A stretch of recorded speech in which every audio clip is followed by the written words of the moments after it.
Good to see you again. Thank you. Good to see you. I like the mask. Thank you. Hey, who's out there? Oh my goodness. It's his secret identity. Are you rolling? Is that the... Me? Are you rolling? Did you get it working? Like on ecstasy? No, the camera. Oh yeah, camera's on. Oh, okay. It was like sitting at the gallery for 5 years, and then I just got it back, and it had this like scrape down it. So I'm like, it's not good for anything. So I made it into a mask. It's a wise choice. I'm gonna make you paint my character. Nice. I'm gonna be made to paint your character, and it's gonna be a willful. This will be consensual character painting. I guess I didn't really ask you. If you don't fake it, then you're cool. Jesus. You gold leafed your whole body for this thing. Yeah. That is pure 24 karat. Even Gold the parts crease. that are off camera and on, just on my bod, I just felt. Yeah, is the for gold continuity? Does the gold go beyond what we see here? How committed are you to this? How much gold is under the robe? I think that you'll never know, and that mystery is what keeps this romance alive. So keep people coming back. Or well, this bromance alive. Okay, we could call it that. We can call it bromance. Penny, this is my cat. You see up here? Oh, nice. This is Oliver, and it's a rear view look at my roommate. His name is Donald. He's an orange kitty. He's fat and orange. It's very funny. You didn't really accentuate the butthole there. I purposely made this not a feature. Have you seen that episode of Bob's Burgers? Where there's this episode of Bob's Burgers where Linda's sister like puts up a bunch of paintings for Art Week, and it's all just like pictures of animals from the back, and you just see their buttholes, and it's just like butthole paintings of animals. It's so good. Kids love that stuff. I think kids love butts and to joke about butts and to joke about farts and poop. It's like kids. The great equalizer. Farts and butts are like the funniest thing to kids that I've met. It's pretty universal. It's funny. Farts do not speak language. I look at butts differently as an adult. Yeah, 100%. I think. I hope so. Yeah. Well, yesterday... and farts differently, too, I would think. Farts, I feel like I'm pretty consistent. My worldview on farts hasn't evolved much. Yeah. I'm walking home from the driving range, and somebody was playing mini golf, and I heard them, like, distracting the other mini golfer by doing, like, a noise. And I just, like, laughed walking by because it's just, it's like, they're universal. It's just crosses culture, geographic boundaries. Farts are the same from here to Kamchatka. What is Kamchatka? It's a Territorian Risk, the board game that I don't think exists anymore. No, it must. Well, it does. Yeah. The land didn't go anywhere, but they don't call it Kamchatka anymore. You know what I'm talking about? Yeah, I know. Yeah, there's Yarusk. Yeah. And Kamchatka. It's a key position in Risk. Very important. Very position key position in Risk. But, and I guess that's true because it's no longer called that. Somebody had to seize it. So Risk was really ahead of its time there. Identifying that as something you have to take. You both grow up playing Risk then? Oh, yeah, definitely. Oh, yeah. That's haven't played in years, to be honest, but, man. That was like... We'd play over... Pre-video game. We'd play over like a week or two. Like you have it set up and you just... Yeah, my brothers and my dad, they liked it. I remember that. I was a little too young to be included in that round. Well, you're a Seinfeld guy. You know the Seinfeld episode, right? It was on in the house. You know the Risk episode? It's actually the first episode I showed my girlfriend because they make a Ukraine reference. He takes Ukraine. Ukraine is game to you? Ukraine is not weak. Do you watch Seinfeld? I do, yeah. I haven't seen that one. Oh, this is well, they're playing it for days. It's Newman and Kramer. And they've got the game running and they keep it in Jerry's apartment. as a middle ground, so nobody can alter That's the awesome. pieces. Yeah. And so they're playing it on the subway in New York. They take it everywhere. They're playing on the subway in New York, Oh, I and remember that now. Kramer's taunting Okay. Newman. He goes, "You're done. I've got you. You're finished." And Newman goes, "That's not true. I have the Ukraine." And Kramer goes, "The Ukraine. The Ukraine is nothing. The Ukraine is weak." And it flashes over. There's a guy in like a big fur cap standing on the subway, looking over. "Ukraine is game to you. Ukraine is not weak. Ukraine is strong." He smashes the board. Ah! I showed that to my girlfriend who's Ukrainian. Like the second time we hung out, I was like, "You have to see this. This is the only thing I have to relate." Did that seal the deal? Is that why she stuck around, or was that a big fight? Well, it didn't. No, she thought it was funny. She actually thought it was funny. She laughed pretty hard. That's all I know. That was the That seal the did deal. it. Yeah. She can laugh at a Seinfeld joke. Yep, at her own expense. I can't think of any Seinfeld jokes at my expense, just offhand. You know, I've been watching that Picasso show. Pretty good. What is this? Yeah, I don't know what you're Picasso talking show? I about. don't know what that is. It's on. It was made by Nat Geo a couple years ago. It's on a Genius series. They do Einstein, Aretha Franklin. I think they're doing an MLK one. Okay. Picasso's the second season, played by Antonio Banderas. Really? Yeah, it's pretty cool. I've been trying to follow along with all the facts, and it seems like it's pretty accurate. Though I will say that like all the women are so beautiful in the show, and then you kind of look them up and you're like, okay, she's like a 6. But I think also like people just get more attractive over time, and Yeah, attraction is just totally relative. You So- think Picasso was as beautiful as Antonio Banderas? Absolutely I was not. gonna say- That part I was also gonna say did not definitely quite not fit. accurate. No. No, definitely not. So I guess they just leveled everybody up equally. Yeah. Yeah, I guess. Otherwise, who would watch? I think also generally like as time goes by and just like the standard of attractiveness goes higher. You think so? Yeah, because people will naturally self-select. I think generally over time you continue to basically polish the human form. Evolution just keeps polishing the form. So I feel like generally, I mean, attraction is relative anyway, right? So I think It's it can relative and definitely it's- It's change. pretty important. It's cultural. Yeah, exactly. Yeah. Yeah. How would you rate yourself on a scale, gentlemen? Oh, I mean, I can't imagine I'm lower than an 8. That's pretty good. Used to definitely at least be an 8. Yeah? Yeah. Until this week, or how recently did you lose your 8 status? I'm trying to figure that out. Because if you can figure that out, then you can take back what was lost. Map your success, you know. What's it gonna take? I think definitely too. You know that attraction is relative because as you get older, you find other older people attractive. That's something that I've noticed. Is that like you don't really find super young people attractive. I think like the older you get, and like obviously like people can be very naturally beautiful, but like when you're young, you don't imagine like, oh, I'm gonna be so attracted to like this 50-year-old person. But then when you're 50, you're like, wow, you are beautiful, for 50 or whatever. I think maybe you understand philosophically beauty more. Sure. Like aesthetics. Like Yeah, exactly. the philosophy of aesthetics and like of beauty.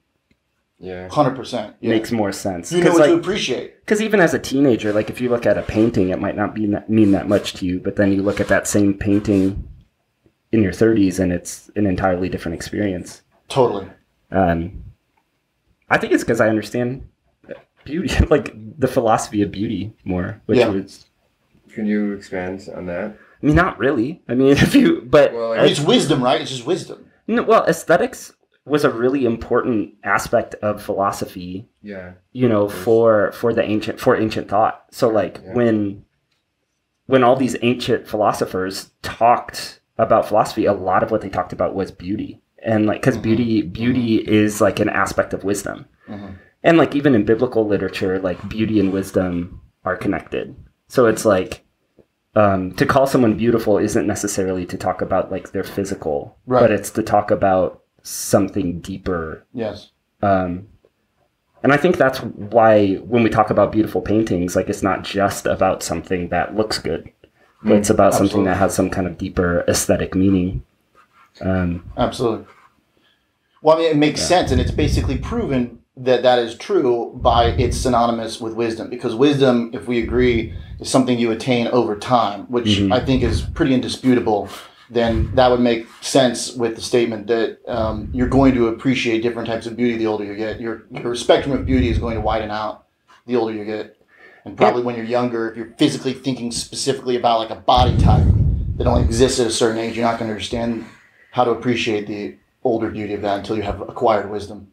Yeah, it's interesting to think about beauty as something that's learned versus like we just assume that beauty is like a gut reaction to something. Yes. Like the chemicals in my brain click when I see this person or this thing, and so that must be beautiful. But you know, if beauty actually is a philosophy, then you know, you get better at it. You get better at understanding beauty.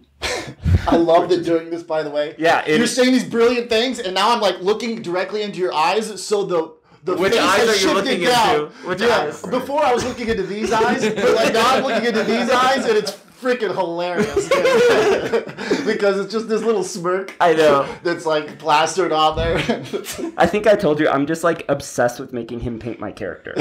So like that's why I decided to do this, because I just want him to paint my character. I was hoping you'd wear a mask of this kind. Did you I didn't expect it to be this huge, which makes it so much better.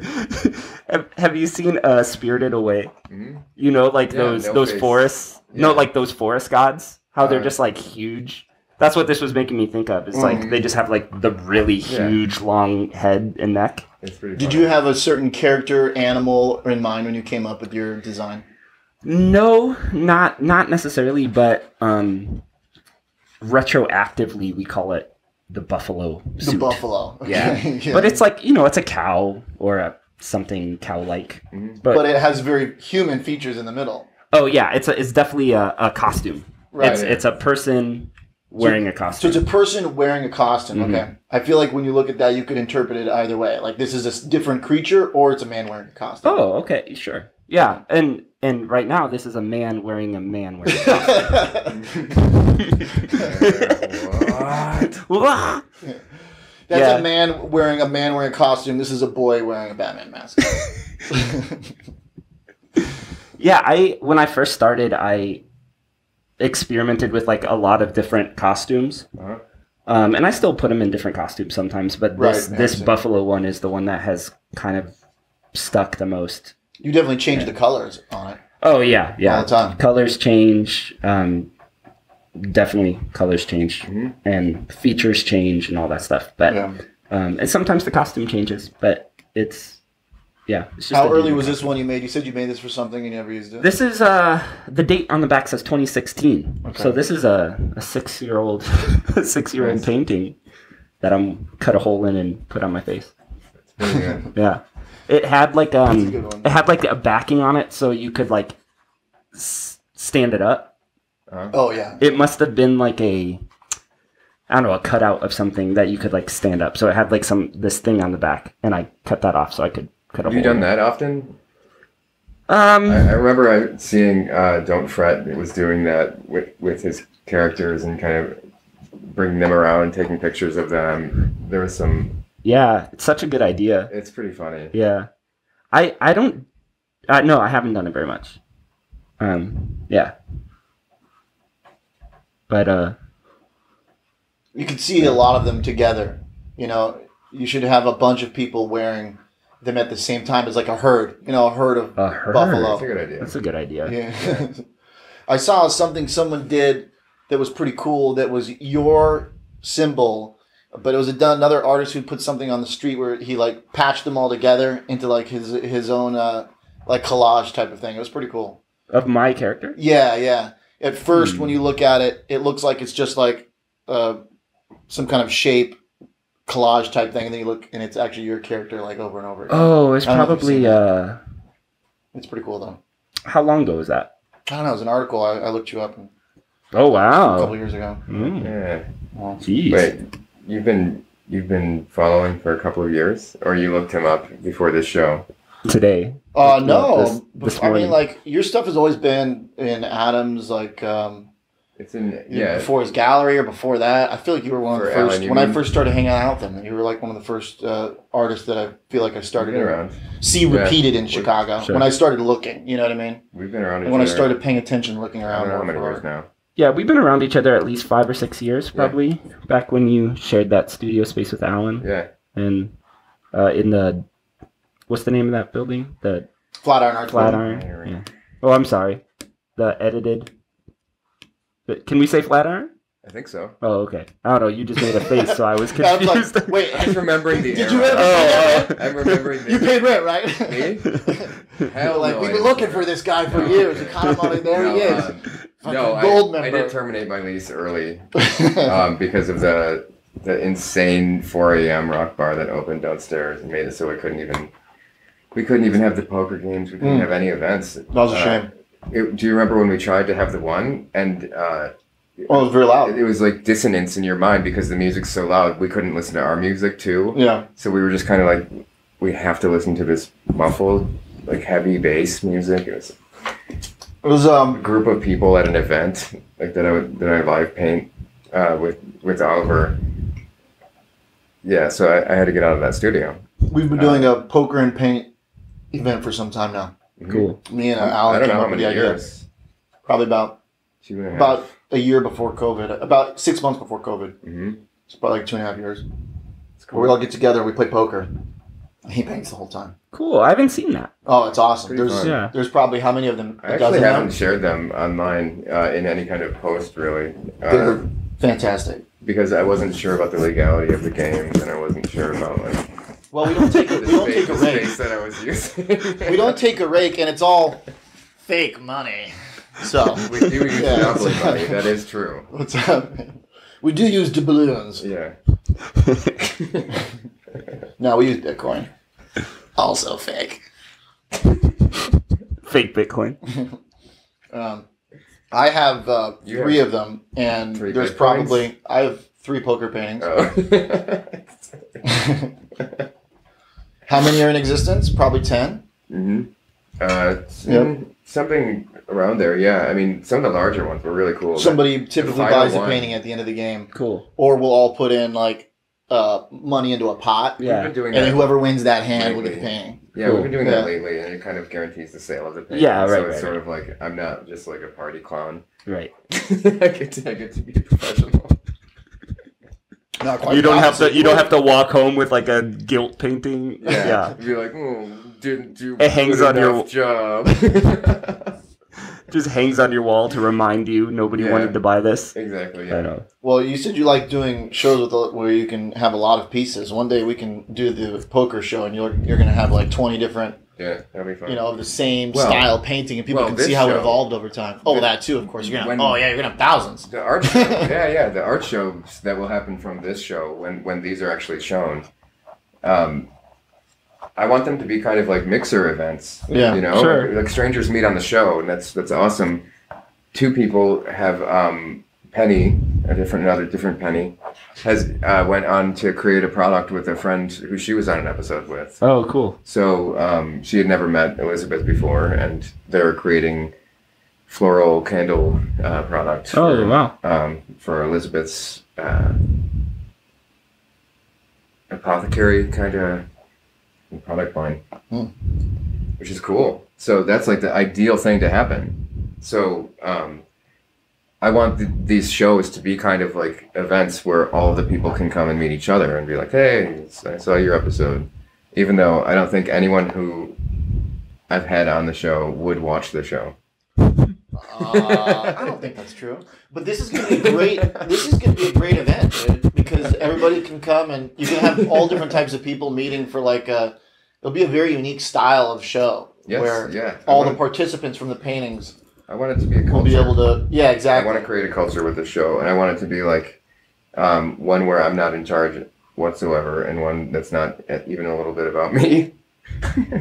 think that's the goal. That's the aim of this show. That's the whole point of the project, is to be like, let's understand people from different worlds who've never met each other. It's not trying to like stoke conflict, like 90s television or something, but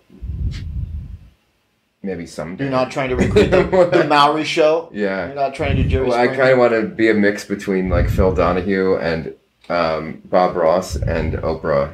Like, Okay, I like that. not Jerry Springer. I don't want to go down that road. But I think those three for the show would be like the ideal scenario for me. That really should be your tagline. Oprah meets Bob Ross. Yeah. That's the energy of your show. I mean, that's not very ambitious, you know. She barely has any money. But, you know, And Bob I'm Ross still having barely- fun. We're all having fun at least. Bob Ross hardly did any paintings. Yeah, yeah. Did he actually do like? Does he have like paintings? Well, he had assistants do them for him. Those weren't, you know.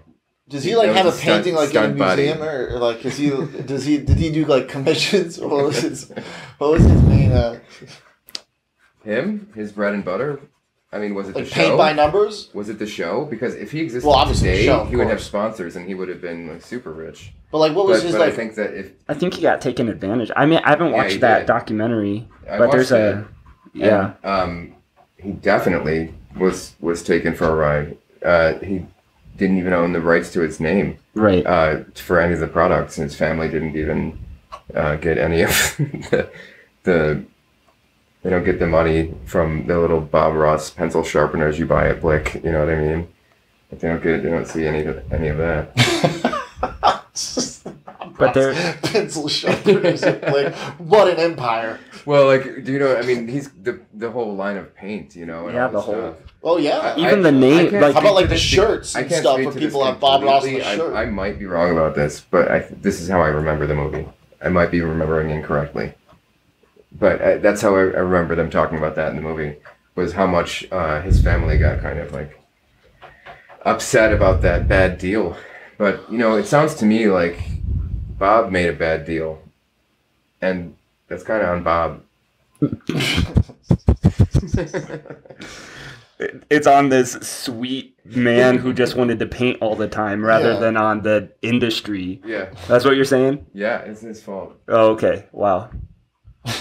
I would say I love that take. For I would you. say that he signed that document would make it absolutely his fault. System abusing artist. Tale as old as time. That's true.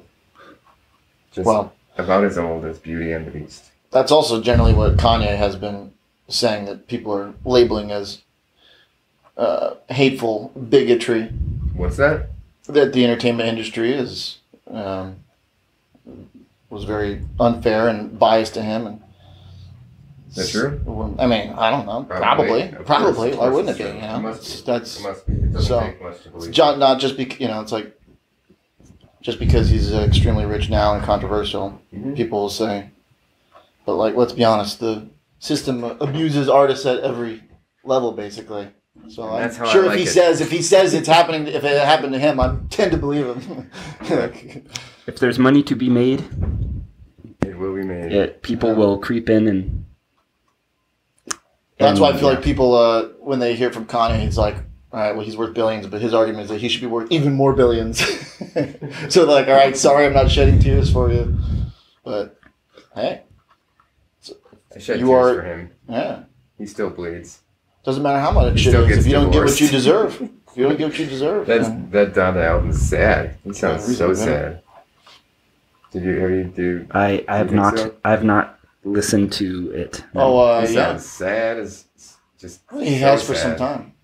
And it makes me sad to hear it. It's very cathartic. He was successful in making that tragedy believable. You know, Mm. that you really feel it.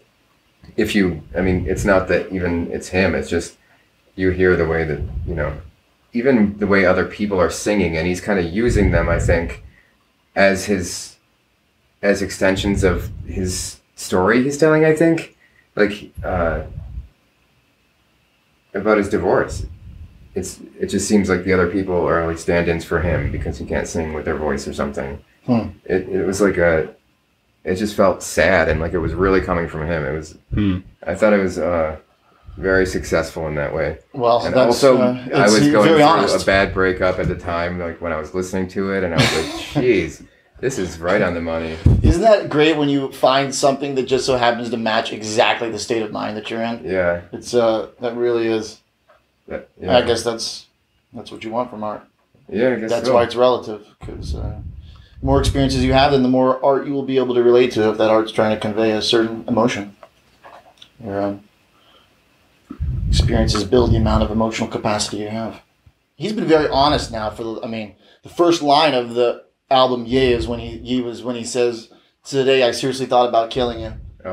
That's very and like as soon as you listen to it, you're like, and he's of course I thought about killing you. I think about killing myself every day. And I love myself. Shit. Okay, here we go. This is gonna be raw 100%. Pretty funny. So, and it's been that way for a while. I remember there was this kid. I was a big movie buff.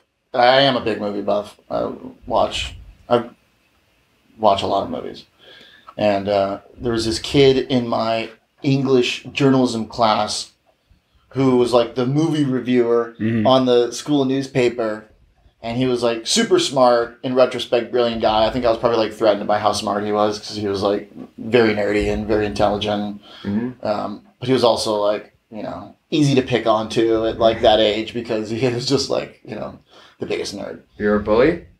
Not really, but went backed into a corner. No, but he described a movie that he reviewed that was the director accomplished exactly what he set out to do and achieved his vision very well, and that's the determination of whether or not it's a good movie. And I remember the movie that what was it? I think it was V for Vendetta he was reviewing, maybe, if that's the timeline. Maybe something a little bit. Which, I wasn't a big fan of the movie at the time. No? But in retrospect, that really is like now I've adopted his definition for successful art in my own life. Is that if the artist has specifically tried to do something, especially if they're trying to convey some specific thing and they achieve that, then that's a successful piece of work. I agree. That's how I judge good art and bad art. Is it? Really? Yeah. If the artist is setting out to do something and clearly fails to hit the mark that they're aiming at, then it's like, yeah, you could call that a bad painting. Right. It's like that same artist can do masterpieces. It's like, that's possible. But I paint bad paintings all the time. This painting is terrible. But I think that it's just a thing that happens.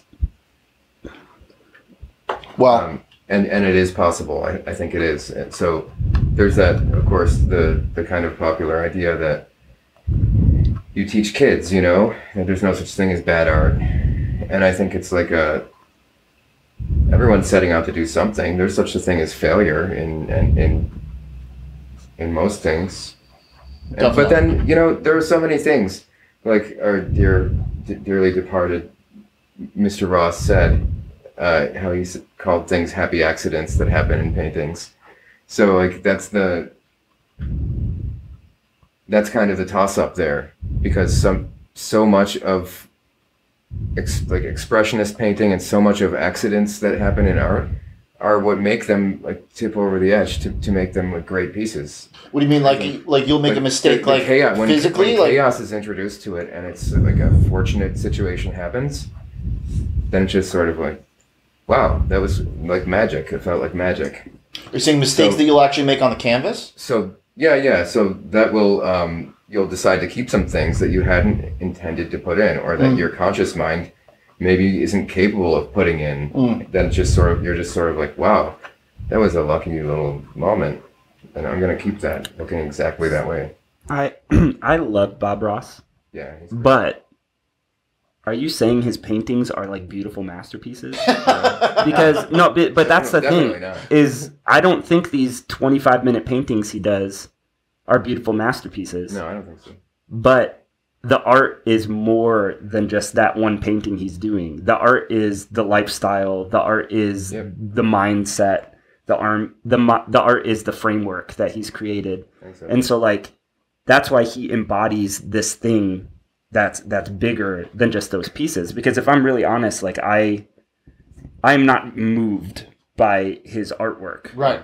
You know, I mean, some people are, I guess. Well, I think that's where history. People who are like confined to a bed, or well, the way we talk about it, we don't really talk about Bob Ross as a painter. I don't think so much today. We think about Bob Ross as a teacher or not an entertainer necessarily. He's a meme. Well, unfortunately, right. I mean, but does he deserve more than a meme? Sure. Yeah, of course. I think because he is kind of a meme, and I feel like some of that stuff is. But a lot of people and a lot of artists of a certain age, I think he, even without us realizing it, he kind of spoke into a lot of us about even just like how to approach art. Yeah. Right. Yeah. And just like the mindset of art and just like, because he was just kind of like, yeah, just try it. Just do it. Keep doing it over and over. Keep trying. Keep doing it. Yeah. You mess up, no problem. Just keep trying. Mm-hmm. And just like his gentleness. Mm-hmm. When like a lot of art is not gentle, a lot of art and a lot of artists are aggressive. Brutal. So I like it when the art is brutal. I don't like it when the people are brutal. it's hard. It's hard though to not like. I don't know. It's I know. brutal people might make brutal paintings. Like I don't know. It's just hard to differentiate those things. Mm-hmm. Or to Jeez, you didn't agree, I guess. Yeah, I know. That's pretty. He's like, you're anti Bob Ross. I'm out. What did he say? Yeah. I think because actually the strange thing is that I actually really, when I was a kid, I loved drawing, painting. I wanted to be an artist. And then my art teacher gave me a B in high school for losing my sketchbook, and I stopped completely. That's the typical story. But what's ironic is Bob Ross was not really a big part. I kind of more identify LeVar Burton as like the Bob Ross in my life as a kid. Reading Rainbow, where he was like a very kind, person who also encouraged you to follow your interests, even if they are strange, different, not what makes you popular, but having that very comforting, gentle feeling. I feel like kind of similar, where they both had ultimately television programs now, which are probably how we should describe them, right? So I don't know if it's like an entertainer or a teacher, but I don't think we think about him as like a painter. Like, it's Bob Ross. It just went for, win a high price at auction. Like nobody's like, bidding for Bob Ross paintings. Well, I don't know. Maybe they are now. It just feels a little bit unfair that like his family already got apparently shafted on the legacy rights, and now he's like a meme. Well, maybe they should get out there and paint. What are they doing? Just sitting around watching reruns. I guess it's a pretty good meme, though. The Bob Ross meme is a pretty positive meme. Yeah, it's a positive meme. Yeah, it's a positive meme. I don't think he'd be bummed on his meme. Right. Actually, of course I don't know him, but I would assume he wouldn't be that bummed. Yeah. On. Right. Yeah. I mean, he would know that he was being made fun of constantly. He definitely knew that. Yeah, I don't think he cared. No. How would you care? How could you care as that person? I mean, people loved him so much who did that it's like you just can't. Why would he care about the negative? Right. Yeah. Do they have shows like that for kids? You have kids? One kid? I got 2 kids. 2 kids? Mm-hmm. How old are they? 5 and 4. 5 and 4. Are there like shows like that today that you can show them that are very positive and they're like not mental? Most of the shows that are geared towards preschool and toddler age children are very slow positive shows these days, like the ones that are being made. I think it's when you get to be like the 8 to 10 year olds is kind of where you get more into like kind of the SpongeBob adjacent, where it's just overkill, like so much stimulus, so much like things happening. Yeah. But some of the shows my kids like are just like these really slow paced. They love this show called Word Party, which is it's a Netflix show, and it's just these animals that are babies that are learning how to use words. And it's just like very slow. It seems pretty productive. Yeah. I mean, I guess, I don't know. I wish they didn't watch shows at all, but Yeah. you literally, it's like, I just need to send I need to send an email. I've been trying to send an email for 2 hours. Watch a show. Yeah, that's, But, that's not good, I think. but yeah, but YouTube, dudes. I mean, I know you're on YouTube, Adam. I'm sorry, but YouTube sucks for kids, dude. It's brutal. Because, like... Oh, I bet. Just how predatory it is, or what do you mean?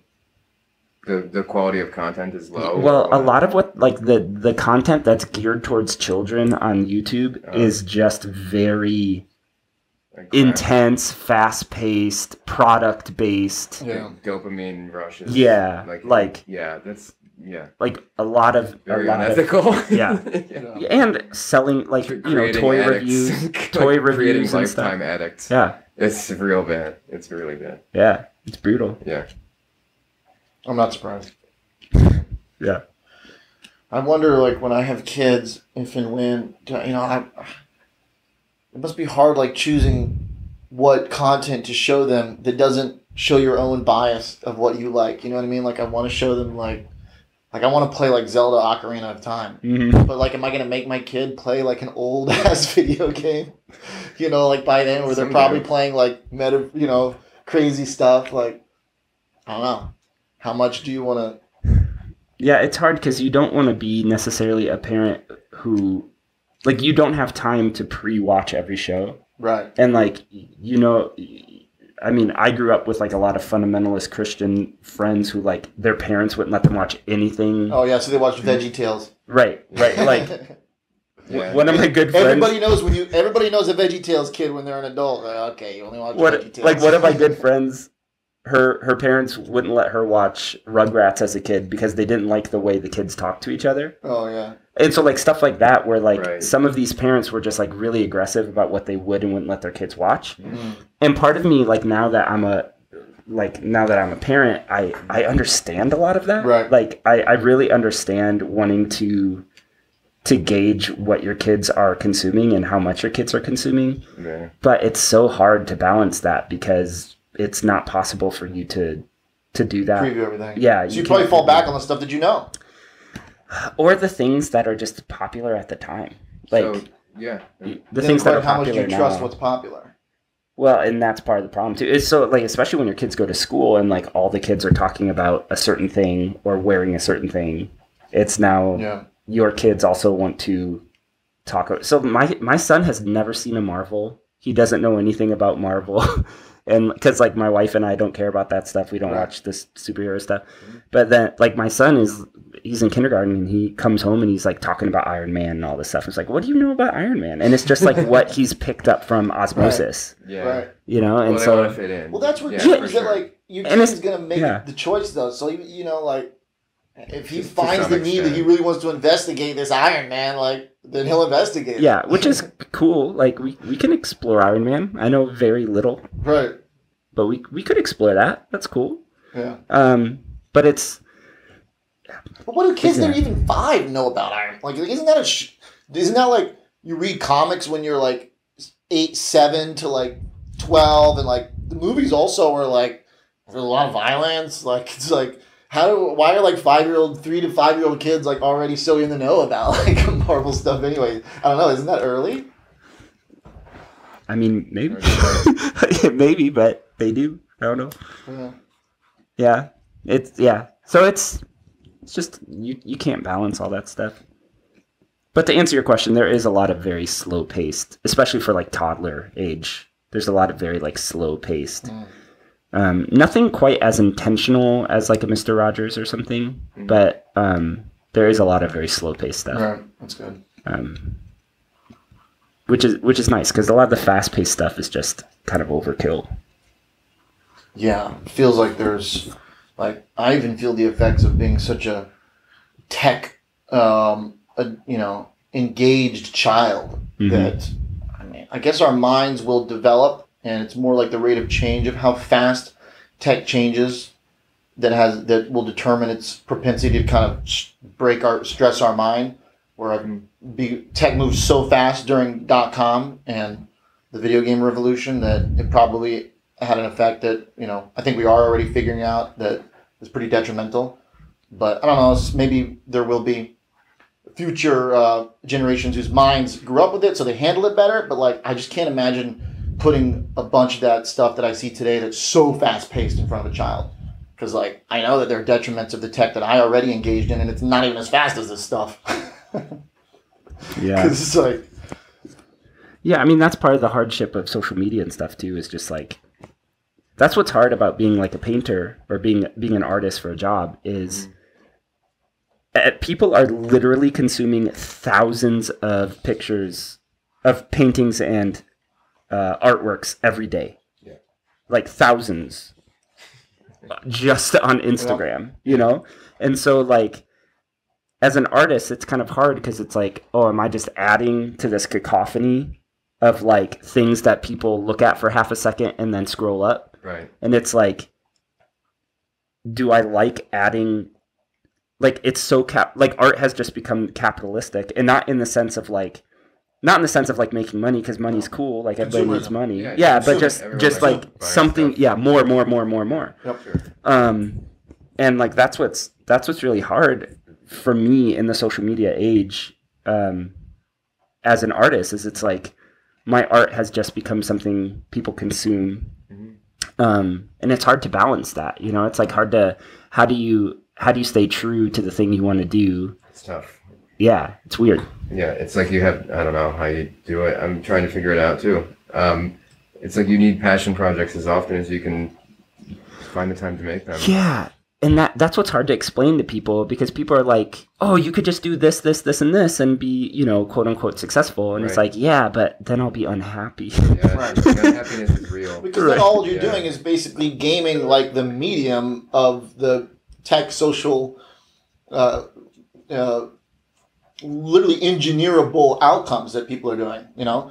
Well, you can, that's what data is. Data that we're providing to all these platforms can enable even an artist that has a qualitative thing to manipulate that data, kind of ride that wave of whatever gets you trending the most.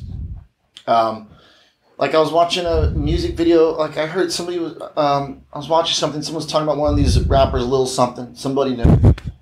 Lil Xanax or something. It's like... Oh, there is a Lil Xan. Lil Xan. Yeah, Lil Xan. And I feel like I've heard of this name, and so I go and I'm like, I watched Steve-O's YouTube page from Jackass. You know Steve-O from Jackass? Yeah, I know he's like traveling around the country and doing this podcast tour. Yes, he's like, I don't know if reformed is the word, but like he's got a great funny show where he talks about the stuff that went on in Jackass, which like I loved as a kid. Yeah. Of course. And he's so good. Yeah, like he's so good in front of a camera. Oh, and like, he's a great interviewer. Yeah, and like he's great. I'll have to watch that. So I watch him on Snap. I watch that series. I watch a series of guy who takes care of these big snakes because I love lizards and snakes. And I watch Dave Portnoy's pizza reviews. So I watch these three things on Snap. So I'm watching Steve-O when he's interviewing Lil Xan. And I'm like, all right, I'm going to listen to one of this guy's songs. So I go, dude, the song is just terrible. I mean, I'm not like, I listen to a lot of like, I'm totally fine with, something new that I haven't heard. But and I'm looking at it's like, millions of views on YouTube or whatever. I mean, literally, the song is just garbage. But he was, you're able right now to, there's a lot of these artists in the music world who they kind of have these like one or two big songs, and it's not because they're unique by any means. It's like Future was making a better version of that song 5 years and did, and everybody got tired of it. But basically, they figured out there's a certain style, so we'll produce it and we'll put it through all these social media channels and basically engineer its popularity. And so, as an artist, you can like game the system by engineering. So, the choice to not do that, I mean, is just remove yourself from kind of that stream that is sort of corrosive, kind of corrupting people. But then there are ways. Then you have to count on people to find you out in the real world, which is a pretty big wager to make right now, I would assume. Yes. But it's worked because I don't use Instagram, and I know Penny Pinch. It's probably just because you live in a certain neighborhood of a certain time, But what because I think what's hard is humans weren't meant to have that much influence like people aren't meant to be able to speak to 10 million people. Yeah. Like that's not, never in history has that been something that is like okay, or that's never been the way things are. Like you speak to the people close to you, around you, maybe several hundred, several thousand people who have influence in such a broad way right now. It's counter to how things have been throughout all of human history. And so it's very interesting, and it's all happening so fast. I'm sounding old, of course, like, oh, this newfangled social media or whatever. But like, I think there's going to be a lot of psychological effects and social effects because of this. Because yeah, it's pretty obvious already. But what I mean is like, what I mean is, young people are already conditioned to think that it matters how big your influence is, Right. and we're not supposed to really have that broad of an influence. Yeah. Well, the number of people we're able to access at any given moment will generally linearly increase with time. Your ability to gather, the world is on a steady trajectory of becoming more connected over time, which you won't be able to avoid. But the power that you're talking about that is very unnatural is that there are individuals running that platform that we're using to get that big audience, and they are they're treating us like numbers, and they're trying to optimize this stream of data to then project certain things out. I think the individualistic tendency to want to get a bigger audience will always be there, and the ability to do so. But there has to be some limits on because the way we're getting information is not random. The way we're getting that information in our stream has been specifically tailored now by individuals who will, as much as they try to be agnostic, will inject their own biases. That's how you have now in the world of social media. If you were to ask most people if there's like a political party associated with each platform, everybody's got their idea. Twitter was like the left platform. Zuckerberg and Facebook was the right platform. And that's where the Elon thing is becoming very interesting, because now he's arguing that I'll be someone in between for Twitter. But because there's people behind those unnatural platforms that you're talking about that can game this data and engineer it in such a way, their natural biases come through. And so we ended up with these social media platforms that like reflect the biases of their owners, but they influence the lives of everybody, which is insane.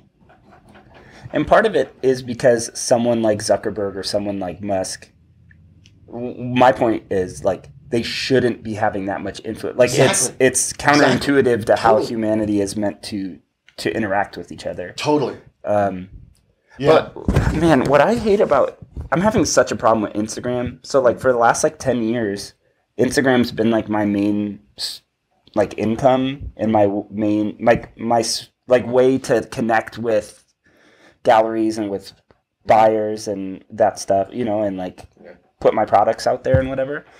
And the last year or so, the algorithm has just like completely changed, and a lot of the artists I've talked to have completely like everything's like cut in half. Like the amount of views on our stories, the amount of like it's pretty bleak feeling. Yeah, it feels really like this bleak. is an absolute waste of time. It feels like a system you cannot win within. Like you cannot win within that unless you're paying for ads. You will not. Right. You will not win through that platform. It is designed to keep you invisible. Well, and that's I believe that's true. Yeah. Because it's made for businesses to pay for ads. Right. So that it's not beneficial to so their shareholders benefit, and so that the company actually continues to grow. So it's not malicious and evil. It's just an obvious thing that they've engineered themselves into a corner by doing that the way they did. And they've pretty much created like a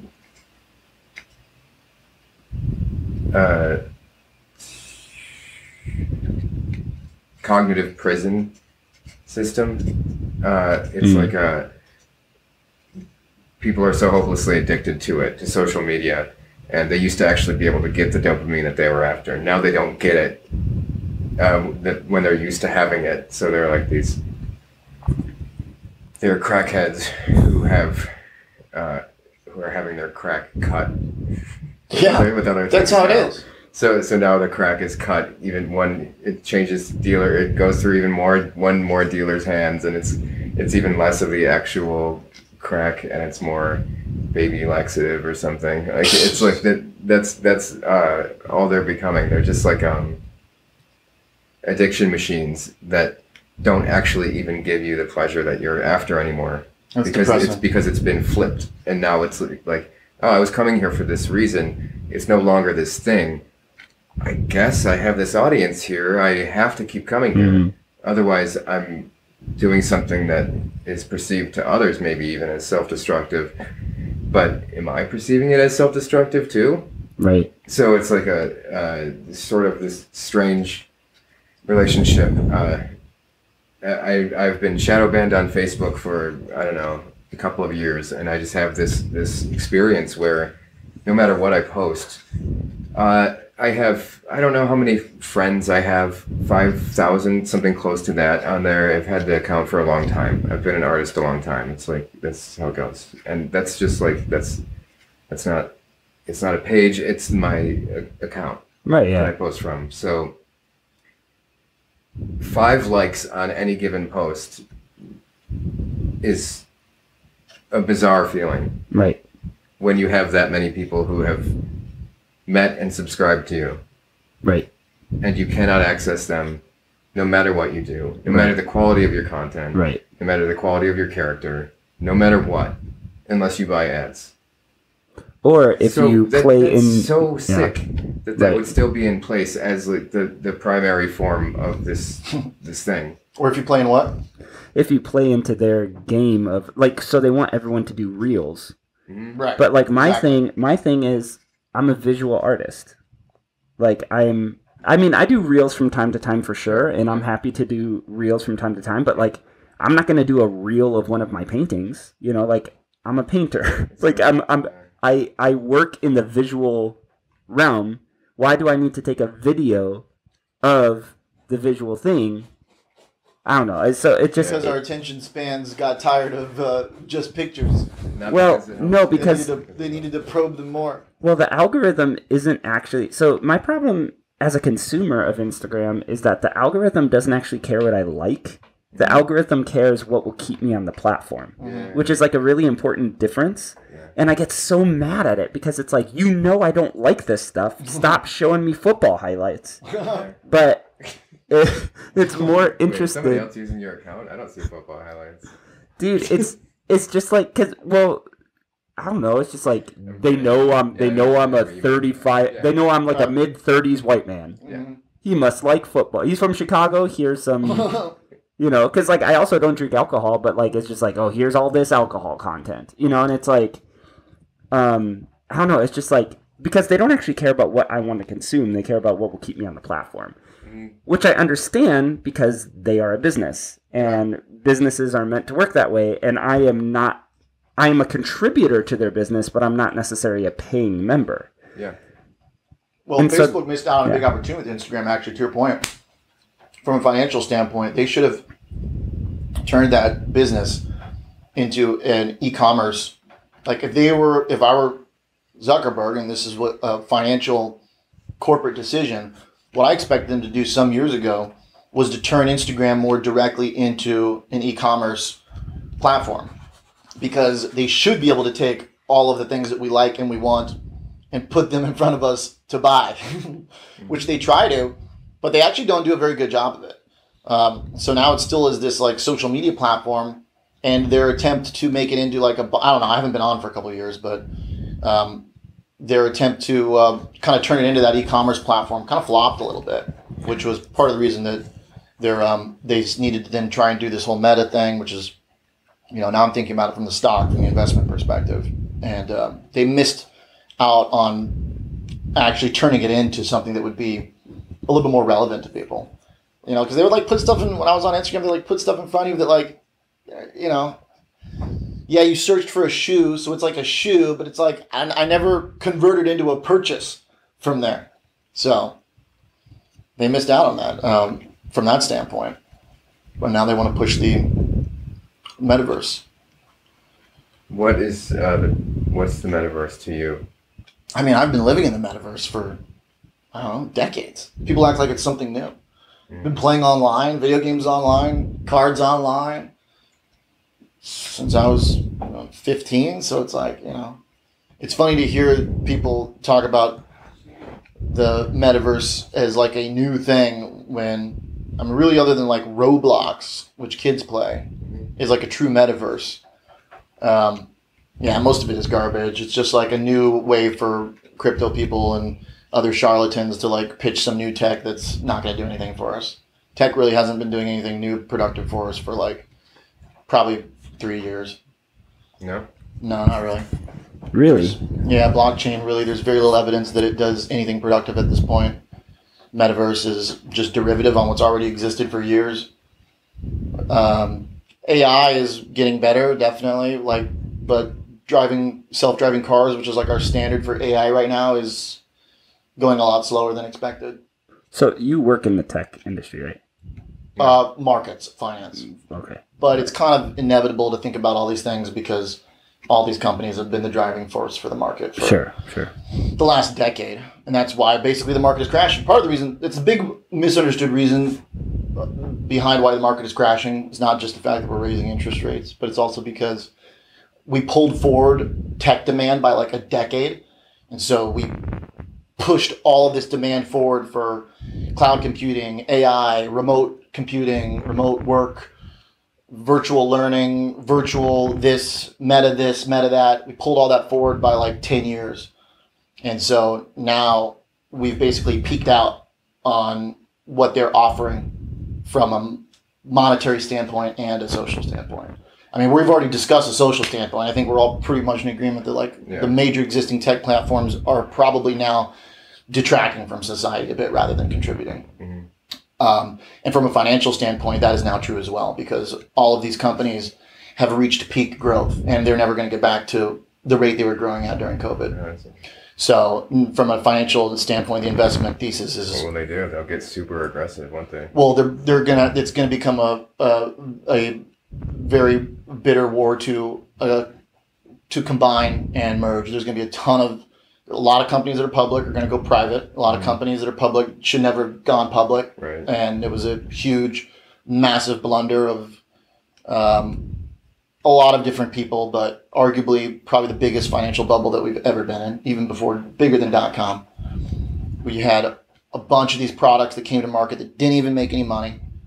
Space missions and stuff that are not even close to being actual businesses. And so these people went IPO and SPAC'd and did all this stuff, made tons of money, dumped the stocks, and now they're all crashing. Some of them will go private. A lot of them will go bankrupt. And even the good tech companies that are going to be around for a long time, forever, are going to have to fire a bunch of people that they don't need anymore because you don't need a sales staff after COVID demanded everybody in the world buy your products. If you're a company that does remote work in any capacity, Zoom is the best example. A video conferencing company that admittedly had a better product than Skype, had a better product than what was available on corporate WebEx and stuff. But everyone in the world was forced to use their product for a year and a half. There was literally nobody else to sell to. Mm-hmm.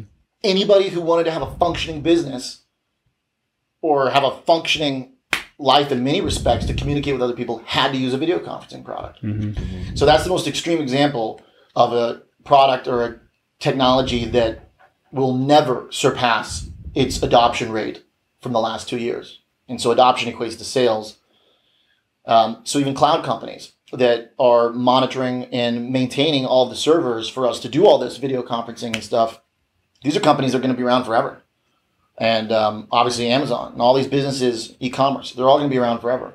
But they're never going to have as much activity as they had in the last year and a half. Mm-hmm. So from an investment standpoint, that basically makes it very difficult for these stocks to go back to where they were. So the perspective is the dot-com bubble, when something kind of similar happened, but was more true to technological disruption. Dot-com was like pure technological disruption. This time around was some technological disruption, but also more money in the system than we've ever had. So the same business today versus dot-com, even its quality of profits and product, would have traded at a much, much higher price a year ago than it did in dot-com by pretty much every standard of valuation. So yeah, it's pretty interesting to see how a lot of the social stuff actually connects with a lot of the financial stuff. Because ultimately, when you have a bunch of money in the market, people make bad decisions. But then once the money starts getting taken away, which it is right now, everybody goes back and they go, okay, wait, this was actually bullshit the whole time. And I think what we're going to find out is that some of these social media companies, probably all of them, are going to pay a fairly hefty price for having kind of abused their power. We're already kind of seeing that. I mean, with like in the afterlife, or no, like right now, like well, that too. I can't speak for that. I don't know that. I don't judge that. I can't speak I doubt for that. that they're going to see much retribution here on Earth. Well, I mean, it depends how you define that. They kind of are. They tend to get away with pretty much. Well, it depends on retribution, but people are going to, these guys are going to be removed from their positions of power. That's already happening. Their wealth is declining at a, extreme rate. Of course, many of them are still very wealthy, but there's more to go. So there will be, markets are nature, and nature will punish the excessive. So it'll happen one way or another. That's a nice soundbite. Thank you, Adam. I like that quite a bit. That's a good quote. I already forgot it. Oh, well. I liked it, but I don't know what it was. It was this. Life will find a way. That sounds right. That was me. Yeah. Quote. You made that up. Yep. Mm-hmm. You do art as a business now? What was your job before? I was a pastor. You were? Yeah. What church? It was a church up in the Mayfair neighborhood. Okay. I was there for like 12 years. What's the denomination? Cool. It's Salvation Army. Salvation Army? Mm-hmm. Interesting. What is it? So it's like Methodist. Okay. Yeah. So, I don't know what that means really. I was Jehovah's Witness growing up. Okay, yeah, it's just like a.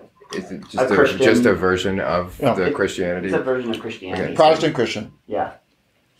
So there's kind of like two big chunks of Christianity. It's high church and low church. The high church is like Catholic and Orthodox, and then the low church is Protestant. So and gets high. And gets. Yeah. Yeah. So. So that's the names are backwards then. Yeah. So I was a pastor for a long time. I went to school for that and everything. And, yes. Loved doing that for the time that I did it. And maybe someday I'll do it again. But couldn't do it for a time. Yeah. And now I'm. Yeah, I feel really blessed, and it's really strange because I talk to people who are like, all they want to do is be an artist for a living, and I never wanted to be an artist for a living. Right. It's just like, it is my living now, and I'm grateful, and I like it. Yeah. I like painting. I have a good time doing it. I love being creative. I love thinking about art every day. I love the creativity that I get to enact every day. But it wasn't necessarily something I wanted to do for a job. So I feel like I'm in a very strange position because, of course, I'm grateful and I like it, but it wasn't like my goal. Yeah. That probably means you're naturally very good at it. Yeah, exactly. That's all that means. Maybe that's the key also. Mm-hmm. There's a hidden truth here. Life finds a way. It's like can you pass me that cup of water, please?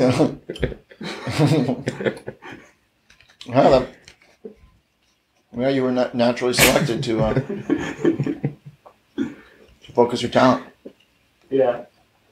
Yeah, so maybe someday I'll be back in the church, but... High church is... Cool. If there's gold and medallions and fancy big things going on at the altar, that's a high church. Low church, we just all get together. Okay. Yeah, that's layman terms. You know, like Fair. liturgy, Sure. Yeah, liturgy versus non-liturgy. So if it's liturgical, it's considered high church. There you go. It's nothing to do That's with the like word I better or recognize, worse. Like high and low does not Right. mean good or bad. Sure. Liturgy versus non-liturgical. Well, that's like highbrow, lowbrow art. yeah. That's I'm the same. lowbrow art, and that's not an insult. It's So like, am I. Yeah. I'm technically lowbrow art. Why? What's the definition? You would think that it's not just because you look at like the museums, but this is kitsch. This is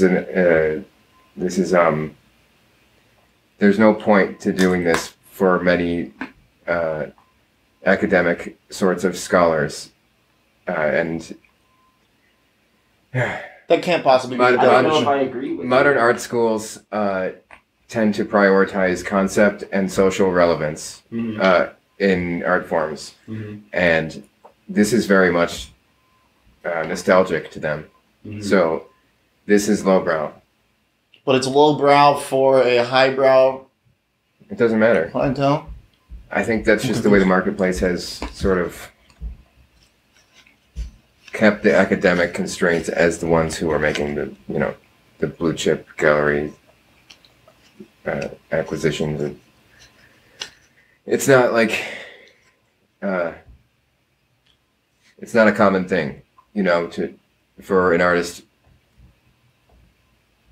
who paints in a sort of classically influenced style to convert into a blue chip artist.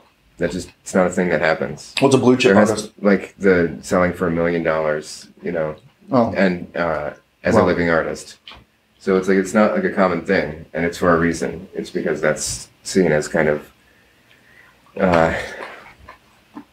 nostalgic, sentimental, and kind of just it's a thing of the past. So it's all just kind of lumped together now, like everything that I don't know. I think that's the state. Maybe you're in between. That's the state of it, and I'm kind of in between. I'm kind of in this middle ground. I'm on this fence where I'm just kind of like, I'd rather be around people who you don't need to break out a dictionary to hang out with, and I would rather be around people who don't scoff at me or think of me as a poser because I'm not devoted enough to the traditional technique. That's this. It's pretty crazy as a layman. Grotesque that there's such extremes like that. It's pretty crazy that somebody It's just exists. Not right It's- for me. That somebody would exist and say that about your work. That's a pretty crazy thought to me. But it's true and it's accurate. Wow. Yeah. Somebody would say that you're not adhering closely enough to the classical style. It's true and it's accurate. Okay, yeah, I can see that. Yeah, true. Of course. Yeah. But This is a good time to look at that painting you have of the I know. skull and the flowers from your breakup period. I don't have that in my home anymore. That one will go online. That will be a secret painting, and I don't want it. I want to be a anywhere collector near of me. Holzrichter exclusively during I breakup don't want it periods. anywhere near me. I think it gave me some bad juju. I don't like that I made that painting. Penny, do you feel A like revenge painting after a breakup. It's like, Yeah, you don't necessarily feel good about yourself when you see it. yeah. Yeah, So I got it out of the house, yeah, I feel that. and two people wanted to buy it. So I was very intense about the way I told them what it meant to me, and they suddenly didn't want to buy it anymore. I was like, damn right you don't. Nobody wants that shit.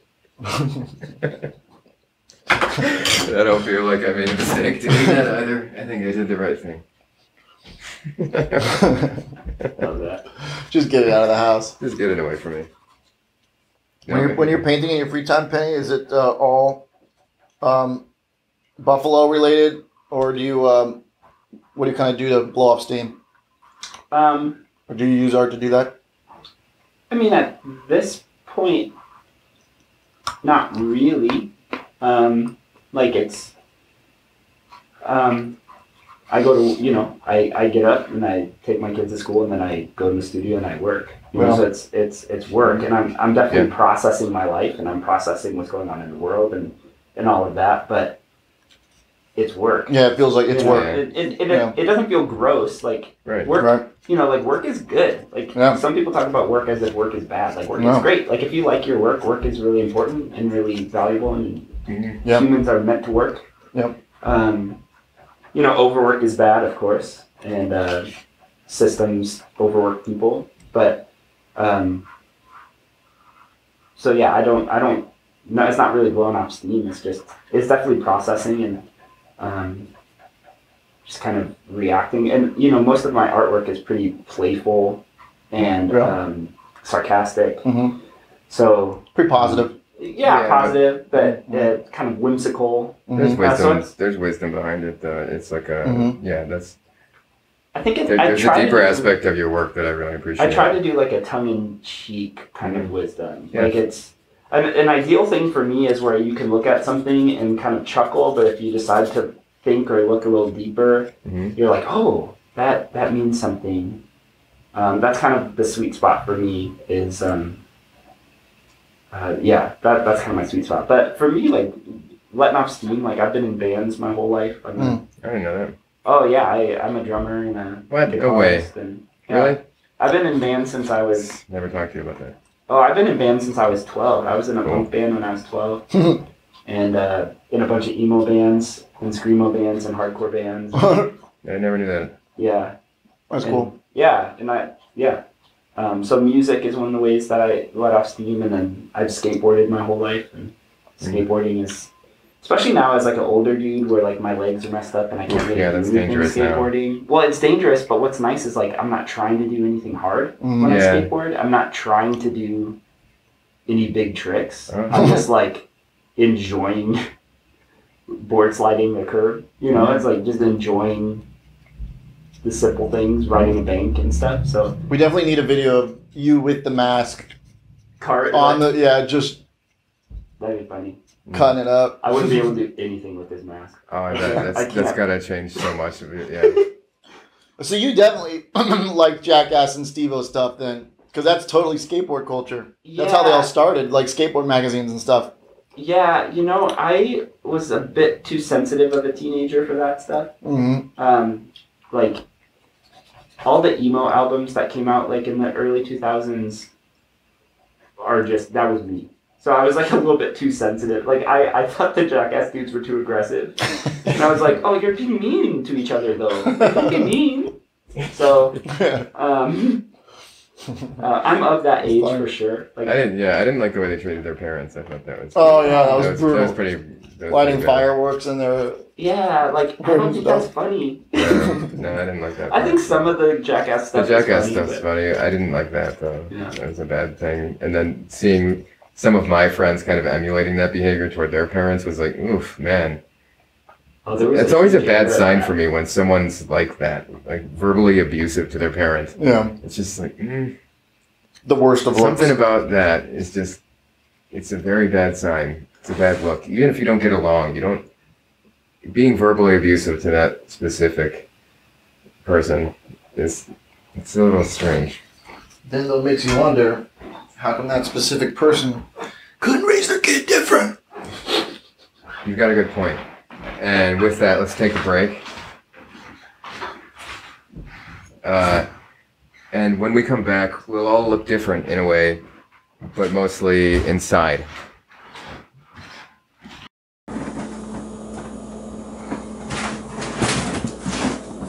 It's perfect. It's cash for gold, right? It's perfect. Is it right? Did you write any swear words in it? You'll have to. I won't know until we're done. Until the editing happens. So much art happening here. I don't know what art is. So I'm back on camera, so why don't cash for gold? Come on down and get however much of that cash that you're after with as much of that gold as you got. Oh my gosh. Salesman. That was the just strangest thing Salesman. That was the strangest thing I've ever seen you do. And I've seen you do some strange things. All right. It felt right. Felt natural. I could see the wheels turning in your head, and I was like, this has got to get better.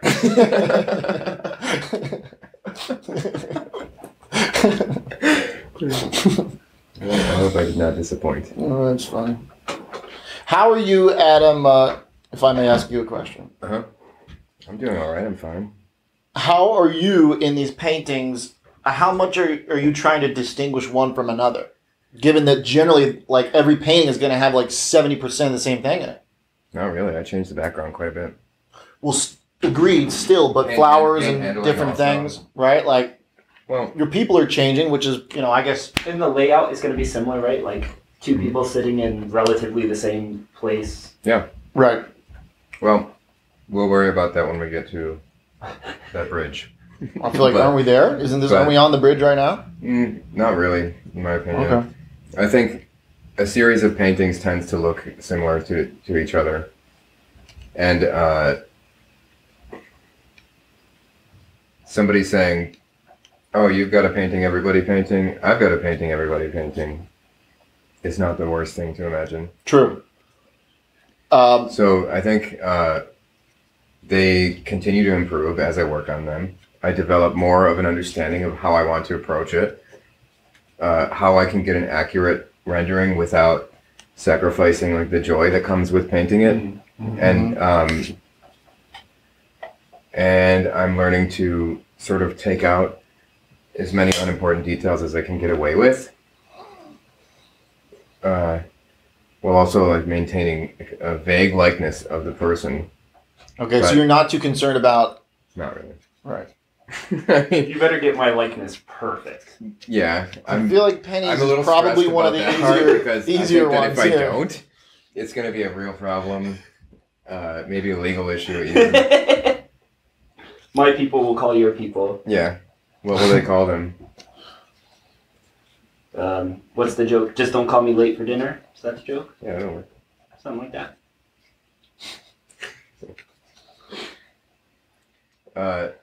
So much emotion and meaningful conversation, yet just the expression has not changed. Where's that? On Penny's Well, expression. he's catatonic. Right. I mean, One emotion. there was a stroke at some point, I think. But we're not ableists here, so Right. we don't. Penny, will we don't ever make jokes see? like the one I just made. Will we ever see the body of the buffalo? Yeah, there's the body of this body, but I paint the body sometimes. You do? Yeah. Okay. Yeah. And it's not always the same. Like sometimes it's just kind of like a standard me size. Mm-hmm. And then sometimes it's like a really long, dangly person. Sometimes it's like a little squatty person. It's not always the same. Right. But I don't generally draw. I don't really like drawing the body that much. Mm-hmm. Just kind of like in the head. Right. And for me, street art is like punk rock. You just do whatever the heck you want. Yeah. So I think if I get to the point where I don't get to do what I want, I won't really want to do it anymore. Right. Yeah, I've heard you say that before. That's a good way to look at it. Yeah, I mean, there's a lot of freedom. There's a lot of freedom in what I do because, like, I can say no to whatever I want to say no to and yes to whatever I want to say yes to. And That's the dream. yeah. That's the dream. So, and it was, yeah. That's cool. I mean, that basically is a pretty good goal to have, like, top in life, is being able to just do what you want. Having the ability to find something that you enjoy doing. Yeah, like, as long as you're not hurting other people. Exactly. Do what you want to do. Yep. Yeah. And for me, I'm able to do that, which is cool. Yeah. Big show on Friday or Saturday, Adam? This will air on Monday, so the show will have happened already. Oh, the show so will we're have in the future happened. right now. Holy cow. That What was a great show. Yeah, that I was going to say, by the way, I was Thanks. surprised at how well it went. Yeah. It went really well. So many people. And I sold just about everything. Yeah. Um, Adam is now a billionaire. without my soul somehow. Somehow I managed to not sell my soul this time around. And I think that I found it in the lost and found. which was really lucky. Yeah, I'm Otherwise, happy. the show never would have happened or gone as well as it did. I'm happy they kept it there. I was worried they weren't going to have a Lost and Found. Yep. So, Very happy for you. Thanks. But yes, that's right. The show was on October 28th. Is it just you At three? Very Serious Gallery. And it was with,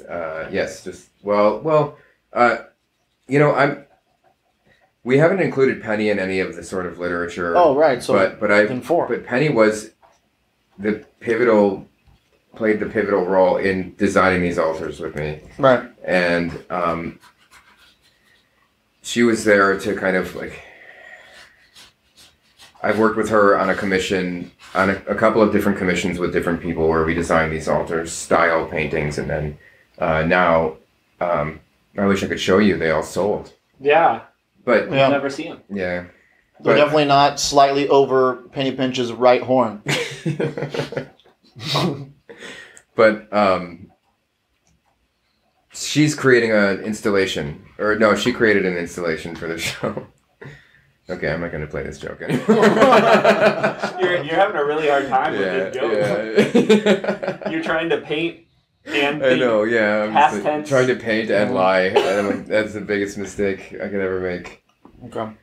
But I think, Ooh, because paintings are honest. yeah. Wow. I think, Sweet. well, I mean, it's dishonest. The biggest lie I tell is every painting I make. I don't know what's happening I right now. think that's got to be true. No, but so the art show is with Bruno Passos, who's from Brazil. We met while I was studying in Norway.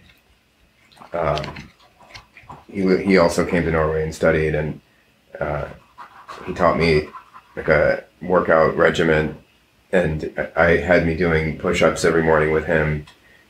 And Should we turn off the cameras it for was the next great. part? It was great. No, that was it. It ended at the push-ups, and then I like my arms were sore, and I was just like, I'm gonna use that as my excuse and be like, yeah, I'm not gonna focus on my fitness too much here. I'm gonna be painting. Was this part of like a fitness as part of a mental plan? Well, I kind of asked him for that favor. Right. I think it was like, if I model for your painting, we can do a trade. Anyhow, this is sort of a tangent. So that's where we met. That's how we met. And, those are some of the things that we did. Nice. And he introduced me to Trevor, who is also a fan of Nerd Drum, who's also studied Nerd Drum.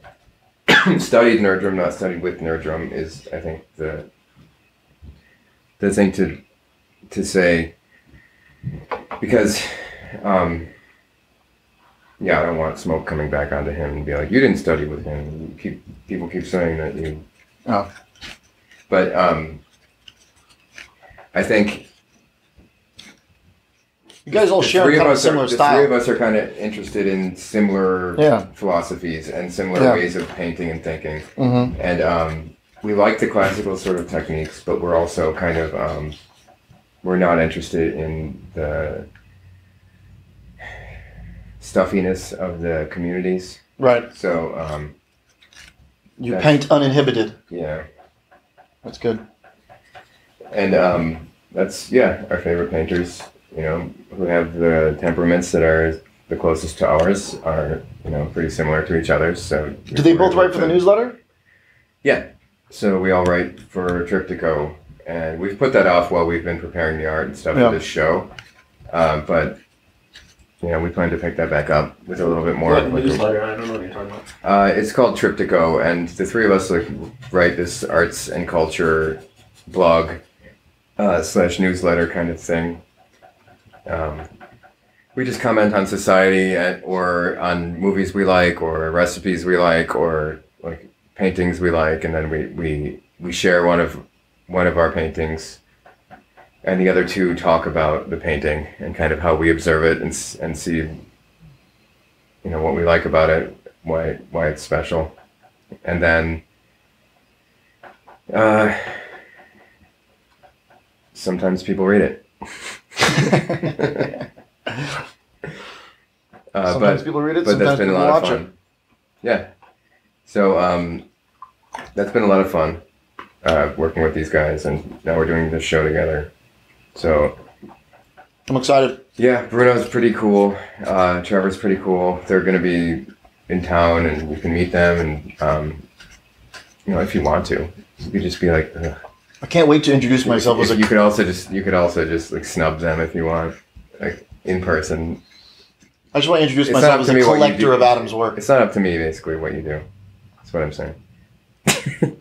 I'm a collector of Adam's work. But yeah, you could say that, and then they'll say, "Oh, you should be a collector of my work." Right. Well, I ran out of space. That's exactly it. Sorry, I have a one-bedroom apartment. Yeah. It's full of 19 poker paintings.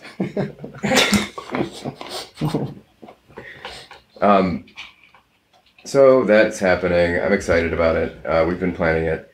I had mentioned Penny's name. She's setting up this big floral altar that's like the paintings that sold, and then it's going to be a large installation. I think she's talked about bringing in some dirt from her garden and stuff like that too. Wow. So that's exciting. That's pretty raw. I hope everyone enjoyed the show who went. We're past tense again. Yeah, why not? Is your audio picking up the fact that I've been destroying this nut bowl for the last 2 hours? Oh, you haven't had one of these, Penny. I ate You had one? I ate something. I've been feasting from this. Oh, I guess it's on the skull. Hey, is your microphone on? Yeah. Oh wait. Yeah. Good. Right. Okay. It is, right? How's that battery? It's at 2 batteries. Okay, that should last us till the end if it's been this long. Yeah. Wait, Happens a lot in the biz, can I man. check? The biz. I forget to turn my microphone on all the time. Happens in the biz. It was actually me who needed to turn it on over here. That's what I noticed. That's what I wanted to ask. Yeah. Yeah. So yours was. I believe. I mean, it seems so. Yeah, yours was. Good. We had a guy on the other day who just like, after I asked him a question, he went on for like 3.5 minutes.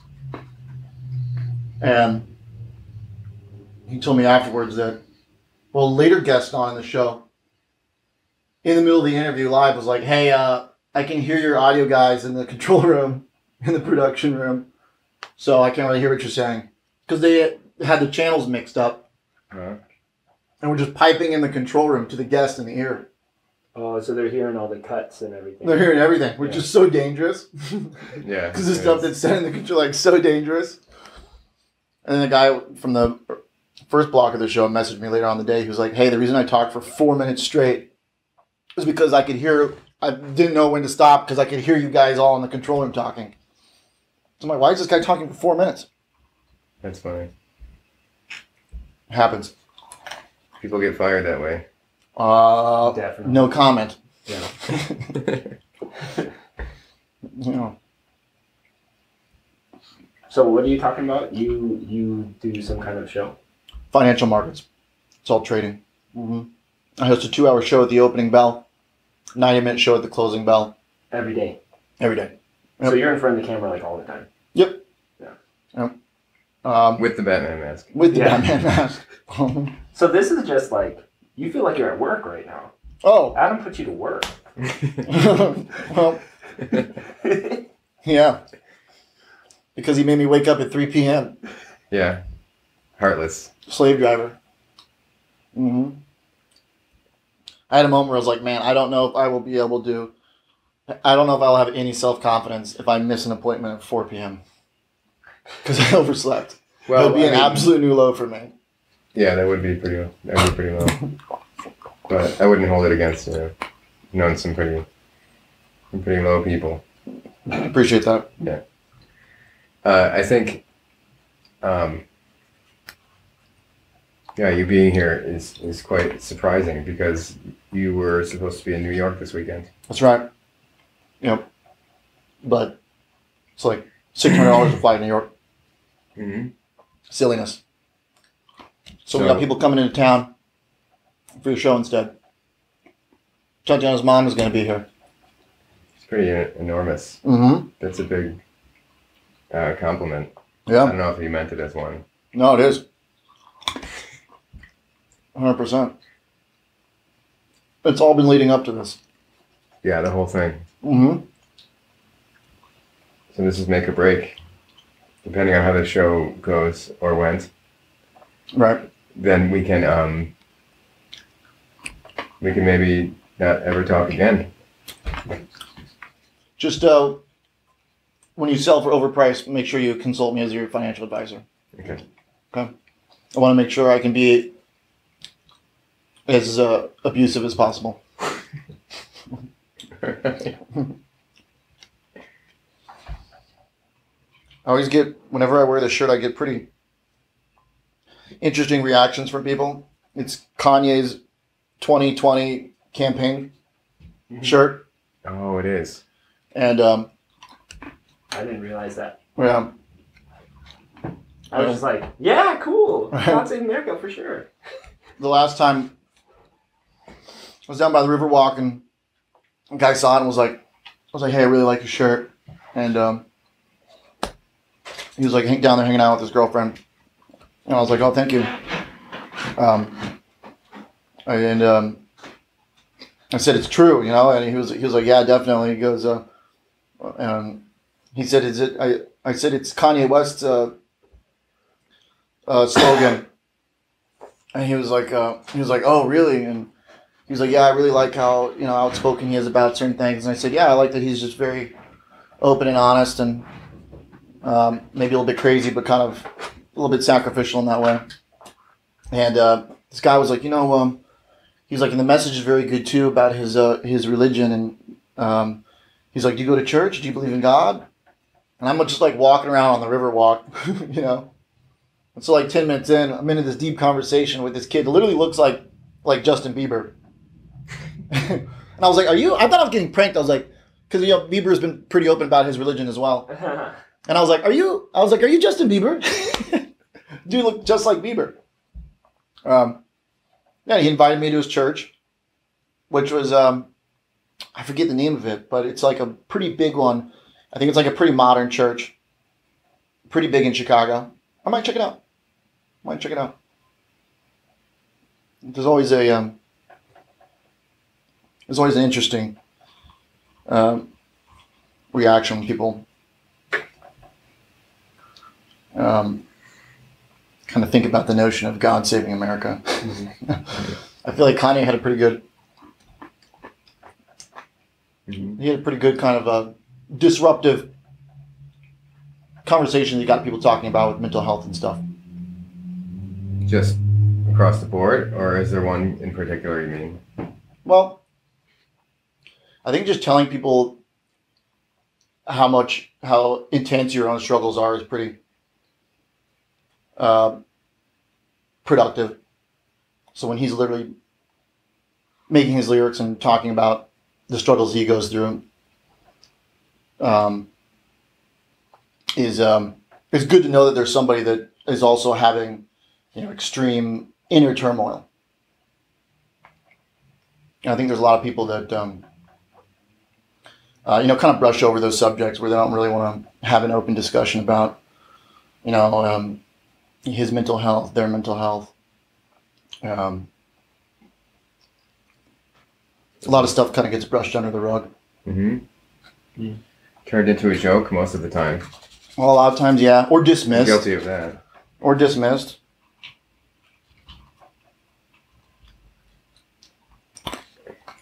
Personally, I just haven't really interfaced that much. I haven't chosen to interface that much with whatever's going on with Kanye. Oh, yeah. Which is a completely reasonable choice. Yeah.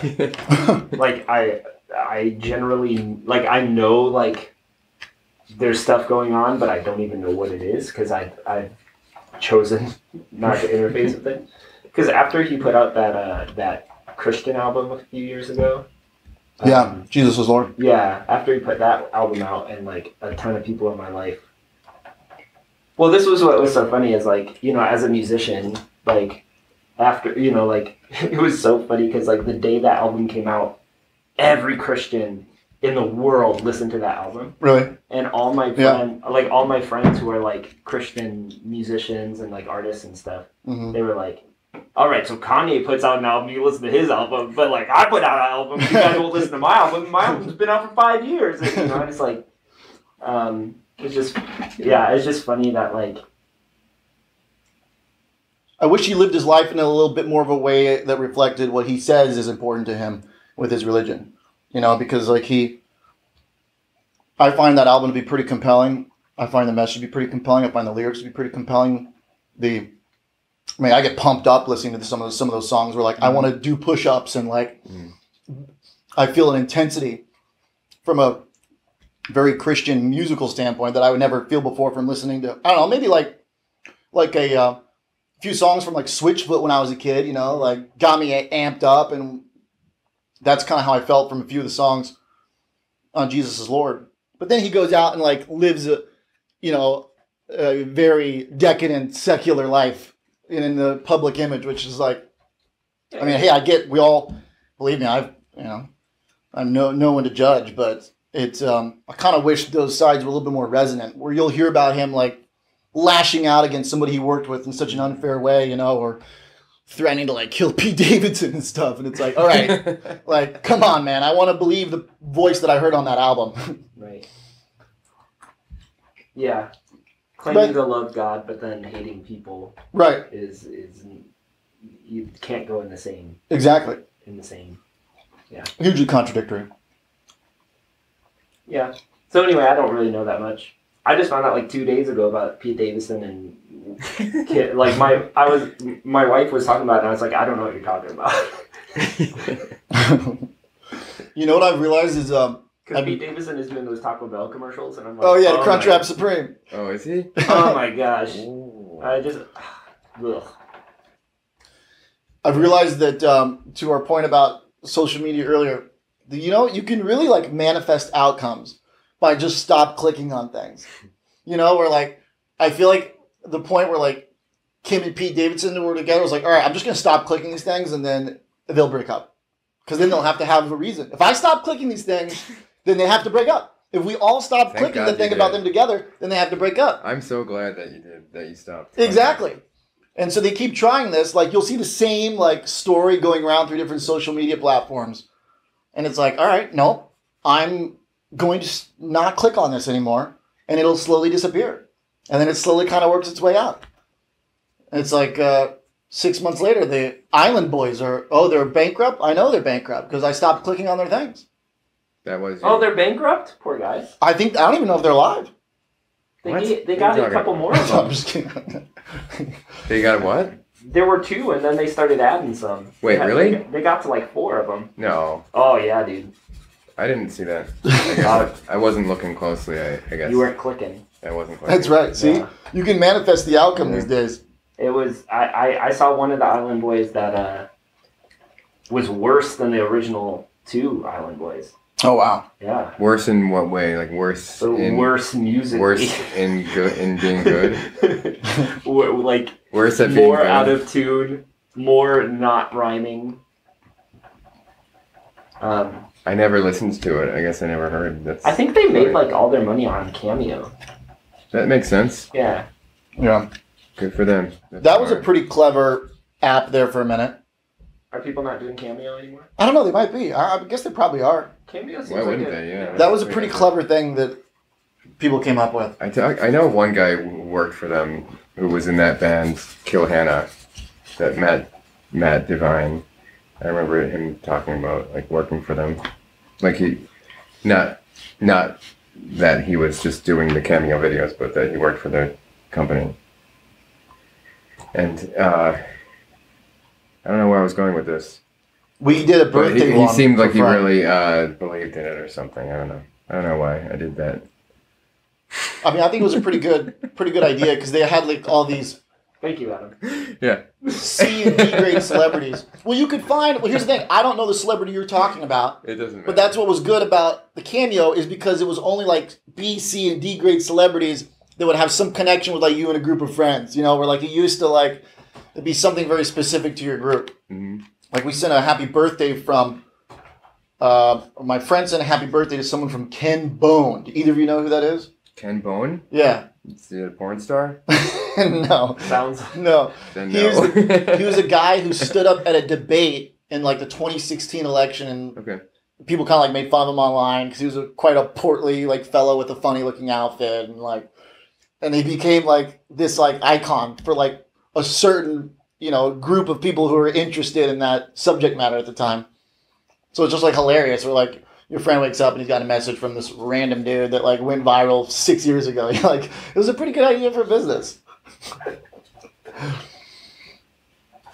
I like, who is his name from the Flaming Lips? I like that he does it. The main guy from the final? Yeah, I don't know, Wayne something, right? Yeah. I don't remember, but I like that he's on there. I think it's cool that people are doing that. It's funny, and it's an interesting thing that I'm surprised took that long to invent. Right. Yeah.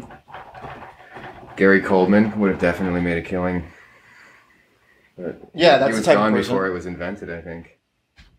Yeah, that's the type of person would have had a huge success there. Yeah. Mm-hmm.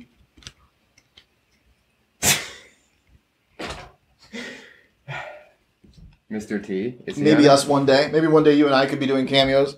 That's really the goal. Just for each other, back and forth, handing back the same money. Right. I'll do cameos. Sure. This mask, Yeah. $5, Yep. 30-second message. And then all have day. it clearly someone different each time. Like a completely different exact- body type, but no. same mask. Say, Penny, how much have people have seen? How much have people seen of you? Like, you know, just like this. like this. Like I was gonna say in person, but it's not really in person. You know, but it's like somewhere in between. Like I mean, public things, we can see. Okay, this is a mid-30s male, 6'3" lip. No, I'm just kidding. I don't know all the details. Phone number. Yeah, Yeah. Social security. mother's maiden name. Right. I mean, I tell people that my identity is an open secret. Yeah. Is what I tell people. Open secret. Okay, yeah. So it's like, if you come up to me at a show or something and you say, "Hey, are you Penny Pinch?" I say, "Yeah, nice to meet you." You know, like, Right. I'll bleep that. huh? I'll bleep that. Oh, yeah, you whatever. should. You should definitely bleep it. My name is. But I don't like try to hide from it, and I just don't put my face on my social media accounts. But Yeah. part of it was because that's just like what I've always done, and for a while it was because this wasn't my job, and so it was nice to keep some separation. Mm-hmm. But I don't know. Maybe Adam, you can speak to this. I think it would be really strange to have my name, like my actual name that my parents gave me, be synonymous with my art. Right. So like, I think what's nice about being in bands is like my bands have all had different names, and I'm just like a part of that thing. Yeah. And so Penny Pinch kind of feels like there's still some separation, whereas like if it was just my name. Yeah, I have to use mine. Right, but that's for what I some mean. reason. I have a pseudonym that I use for different projects like illustration and children's books and things like that. Right, but what I mean is like but I think, because your name is on your paintings, it's like your product is now synonymous with you as a person. Yeah. Right. And I don't think, like for me, that doesn't necessarily feel entirely healthy for me as a person. Are there big differences between Austin and Penny Pinch? Yeah, everyone's different. No, I mean, no, not. I mean, yes and no. Penny Pinch isn't a person. Penny Pinch is a thing that I do, and it's a thing that I create. So like, I don't know. It's not that important. Are there certain characteristics that you think are consistent with Penny Pinch the character that are maybe inconsistent or different from you? No, because Penny Pinch doesn't have a character. Penny Pinch is like it's drawings, it's paintings, it's I don't know. Yeah, it's. Well, he does have a face. Hello, nice to meet you. Like when we see a face, eventually, if somebody you know sees what? enough of that face, they're going to start to think about a character. You forgot to move over to. But let's have one last look. This here This is who we've been talking about and talking to. Okay. And now we're going to go over to this guy. Slow pan. Guy who needed a Batman. guy who got a costume at the very last minute. Tell me where the Joker is.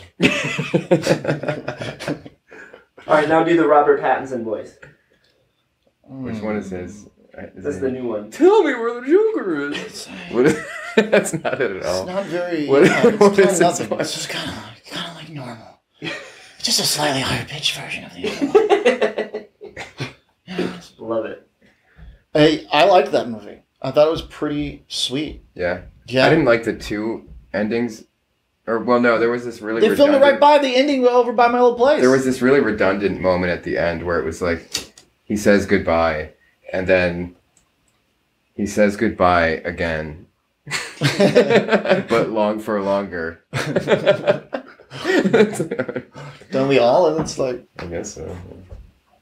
Hey, that's true. You know what? I thought they did a You're very right. good job of like the city. I like the Batman comics a lot. I read a bunch of those about 3-4 years ago. The new 52 ones? No, I went and read all the classics. Oh. Yeah. Long Halloween and probably like 5 or 6. I just felt like I needed that. I wanted to read something, but my attention span, I'm such a bad reader. Yeah. And the graphic novels were very good. I need to keep reading. I need to keep reading them. Mhm. I find that to be a very good medium where like my baseline of stimulation is way too high and I'm constantly in a battle to bring my stimulation levels down. That's why I don't sleep. It's a lot of work. And generally I've just used alcohol to bring stimulation levels down, but that's not sustainable. So, Yeah. you know, True. Can I give you some graphic novel recommendations? definitely. Some non-superhero based ones. Yes, for sure. So I really love all the stuff by Brian K. Vaughan. Brian K. Vaughan. Who's that? So he did like Why the Last Man and Saga. Okay. So like Saga is a really good one. What kind of Yeah, like that's- content is it? What kind of So story? Saga is essentially about these two different humanoid, like they're two different aliens. I don't know what the right They have word is. horns Two and different- stuff, right? Don't Huh? they? Do they have horns and stuff? One of them has horns, Okay. and the other one doesn't, and it's like their peoples were at war with each other. So like one of them lives on the moon and one of them lives on the planet, and they've been at war for all these years, and Okay. these two fall in love and have a child together. And so it's like the child becomes kind of the symbol for the revolution, Mm. whatever. And so it's just a story about They're non-human creatures? they're humanoid creatures. Humanoid yeah. creatures, Yeah. okay. So Saga is a good one, worth doing. Another one that I really like. So Penny Pinch recommends a graphic novel with humanoid creatures that have horns. Called Oh, good point. Shocker. Shocker. Wow.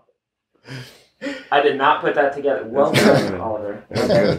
That was impressive. And then there's another one called Paper Girls, which I really like. Oh, I worked on that show. Did Oh you? yeah. Yeah, That's Yeah, I right. got the lanyard right here. Oh yeah, sick. I got the lanyard. Um, I'll Those, show you. oh, nice. Paper girls. yeah. Wow, quite an impressive lanyard. Yeah, it's got my picture on it and everything. Look at that. Just ripped it. Oh wow, this is pre-haircut shave. Yeah, yeah. What is Paper Girls also about? At least 20 pounds heavier. Paper Girls came out like maybe three months ago or so, but you guys Mhm. probably shot it. Oh yeah, that was last year. Yeah. They were gonna do season 2, but they dropped it, and they were already making sets, so a bunch of people were out of work, including myself. Oh, Glimmer. But Yeah, the graphic novel is awesome though. Yeah. mhm. That's what I've heard. Yeah. Yeah, it's really good. Are these series, by the way, or is it like one contained? It's so Saga is maybe like 50 comic book length. I don't know if it's over or not. Okay. Paper Girls, and so they put them in volumes, so there's maybe like 10 or 12 volumes or something. And Paper Girls, I don't know if it's finished or not either. But it's about these, I don't know what the easiest way to say it. It's about like these time traveling Mm-hmm. 12-year-olds.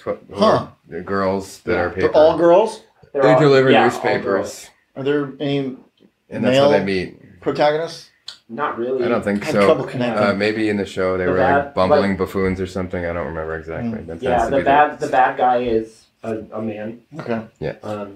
But that Played by Jason. didn't seem Mantzoukas. too heavy-handed on that subject or something. It didn't feel propagandistic or No, anti-men in the show when I No, watched it. not really. It was just sort of it's just about girls. Yeah.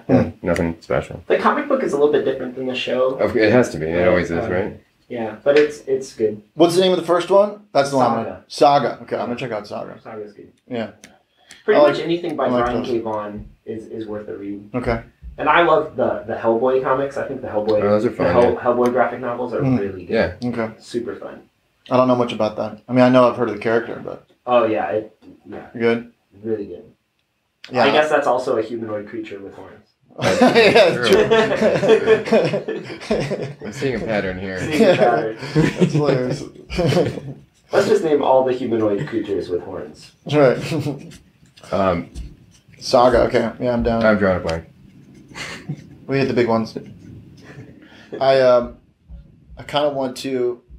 I've had this kind of thought for some time now because I commissioned a graphic designer on our team on the network to make a cartoon of my cat that I use as my poker alias Yeah, it's pretty good. online. It's good, right? Mm-hmm.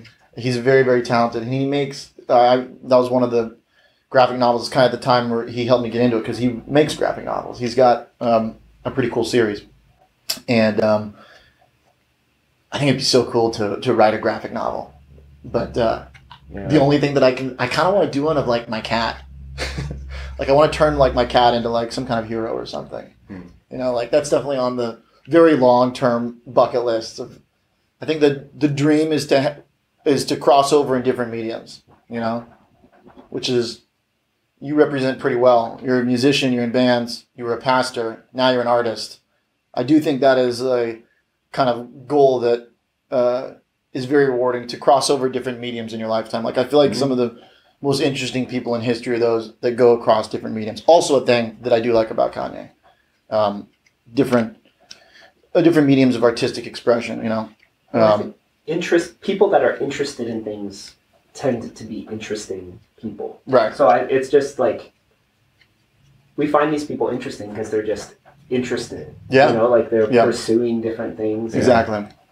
I think that's great. I can't imagine I'll be a painter my whole life. Like hopefully I'll get interested in some other things. Right. Pursue those things also. And Finance, perhaps? probably not. You know- You're talking to Penny Pinch over here. Well, I mean, Put me on your E-Trader. The name definitely, it was very intentional, like pinching pennies. Oh yeah. Yeah. Okay. Well, I always wondered if, I didn't know if that was like I don't know if that was, if it just, you liked the alliteration, or if it like had I sense that there was meaning behind it. There's a lot to Intention. it. So yeah, there's a lot to it. The alliteration is really nice. It's a playful name. Yeah. Like it's fun. Yeah. If you're doing graffiti, you can write penny, or you can write pinch, or you can write pincher, or you Yeah. can write pincho. So there's like all these different things you can write. Yeah. But I've been doing penny pinch for 10 years, and I've never spent any money on the production of art. So it's literal in that sense. So the main point of penny pinch is I don't spend any money in the creation of the art. So all of the street pieces, all of the gallery shows, all the murals, everything is done with free found or recycled materials. Wow.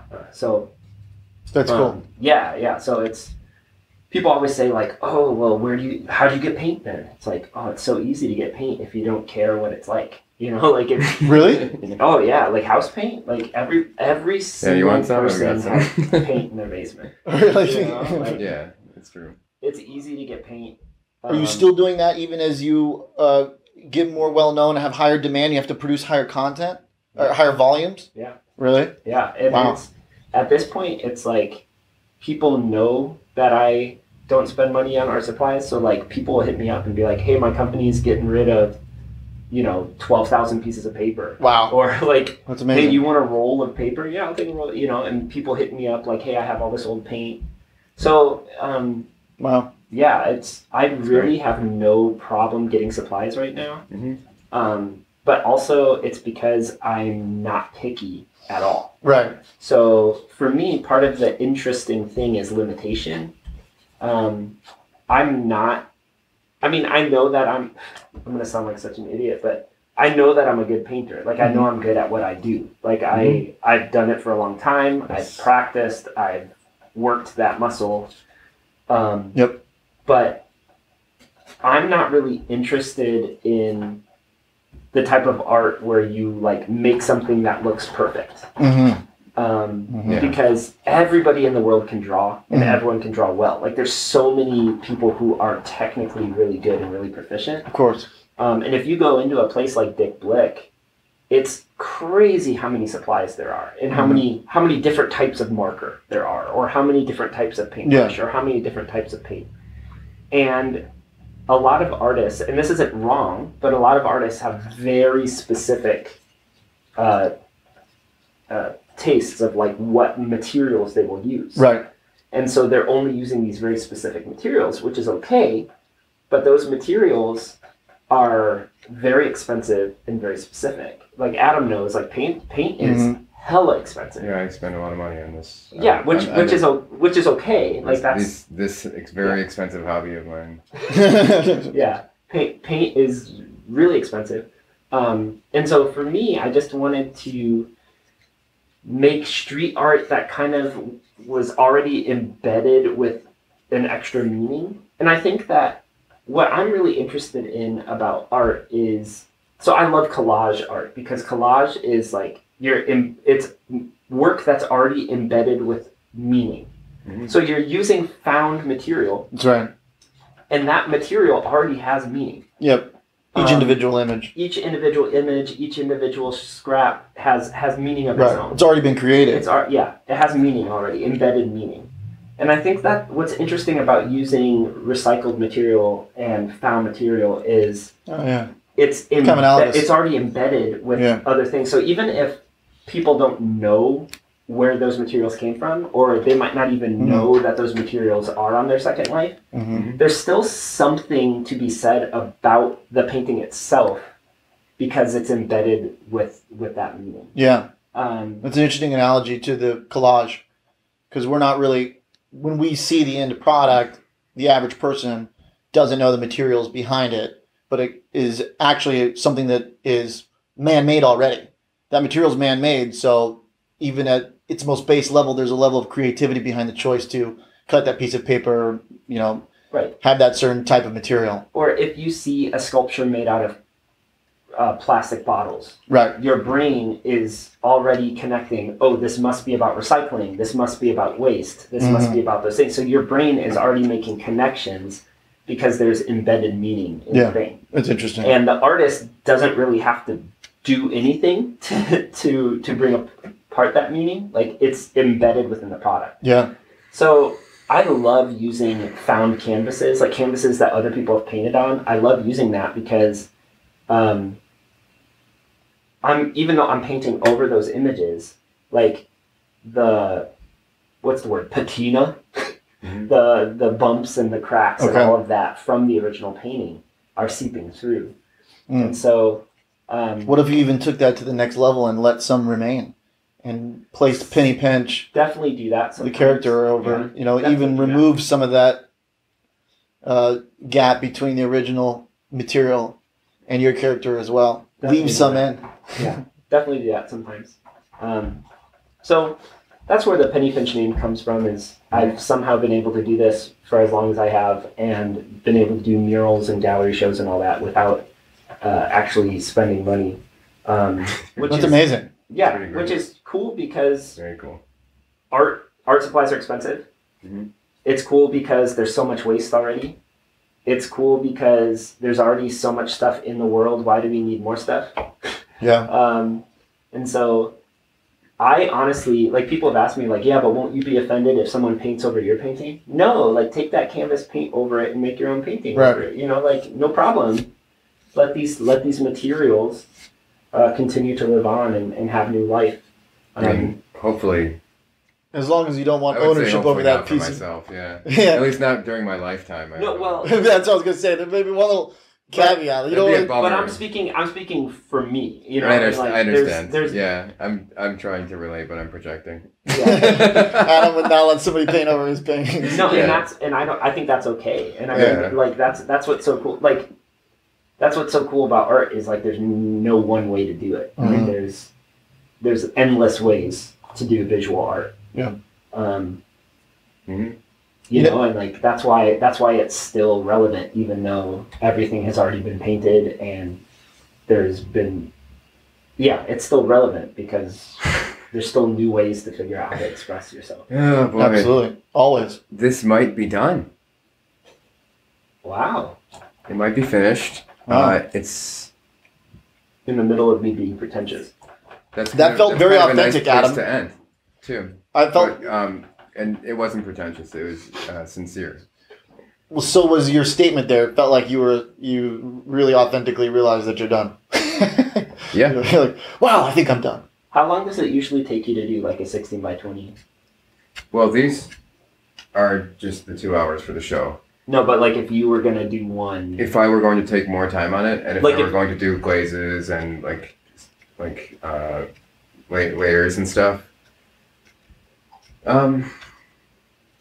longer. thank you, Adam. Nice to meet you. No, I Appreciate it. So 14 years. You heard it here. 14 This years. painting will be done No, I think in 2040. I finished these paintings for the show within the time frame of the show. Uh-huh. But Which is and also though and it really non-determined. suits my temperament, and I look at these as both an exercise and or in many things, both an exercise in many things, and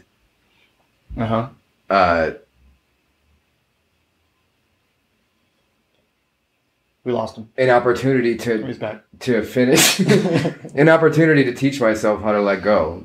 Yeah. So I think that's just another lesson. So it's the same thing I already said. There aren't two things. There's a bluff.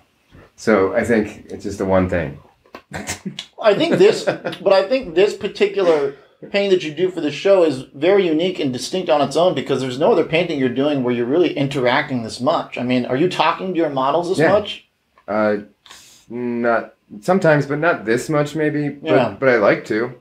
Right. Because if I'm painting a straight-on portrait of somebody, I don't want it to feel like it's some kind of worship to like the god of naturalism and the human eye. It's like I want it to be a real things happening. Right. I want it to be like there's this kind of magical thing that happens in a portrait when you're talking with the person, and sometimes they laugh, sometimes they have a sad look in their eye, sometimes they just do something that's clearly characteristic of them that they do as some nervous habit or whatever. Mm-hmm. And you catch that when talking with a model who's sitting, and you add that in the painting. But if you're just sitting and painting a dead-faced model that's like waiting for the timer to go off so that they can have a break, you're like, You feel like that comes through in the painting? It's got to. it's not interesting to me. So it is to someone else, but to me, it's just like, why are we here? What is the point of this? That's the one thing I learned from the poker paintings was that the atmosphere and the environment is so well conveyed in each one. Because it's the same, that was kind of the idea behind the series, is that it's basically the same situation every time. Guys sitting around a poker table playing. Mm-hmm. But the game of poker is just like life, to where there are moments, it's very hard to repeat the exact same moment. There are so many possible combinations of events, hands, and situations that can happen that a lot of the things that will happen, the best parts of a night of poker, will never be replicated. The motion of basic simple hands, yes, you repeat over time and you have a pretty set idea. Okay, I know what I do with this hand. I know what I do with that hand. Yeah. But the best poker moments are those that are impossible to quantify. So there's a big controversy in the poker world right now.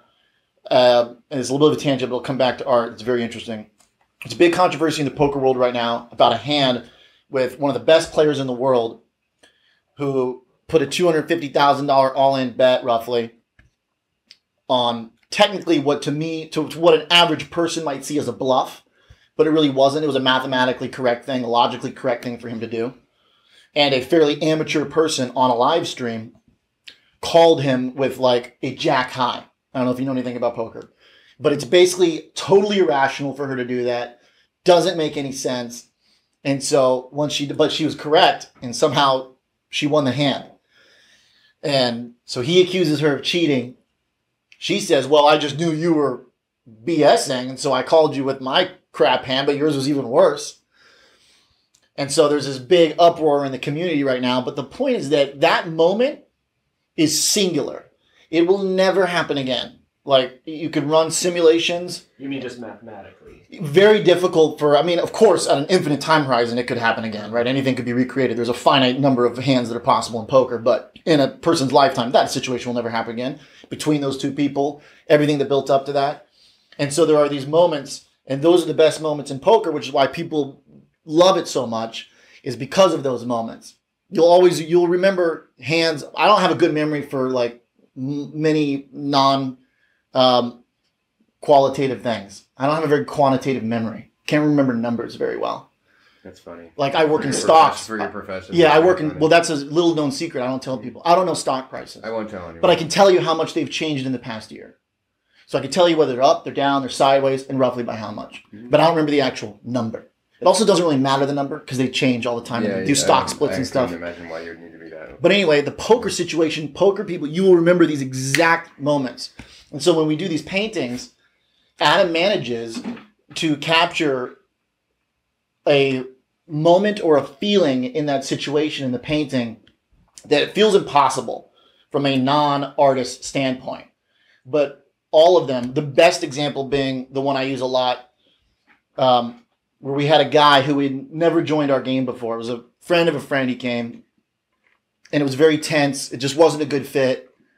And it's here. We can show you. It was a very, very tense, it was a very bad experience. It was also like early on during COVID, and a lot of people hadn't been out and together and stuff. And like people were drinking, it got a little crazy, and it was very stressful. And people were like about to come fighting. Like, it was so bad. Adam shows us the painting at the end. You'll see it here in a second.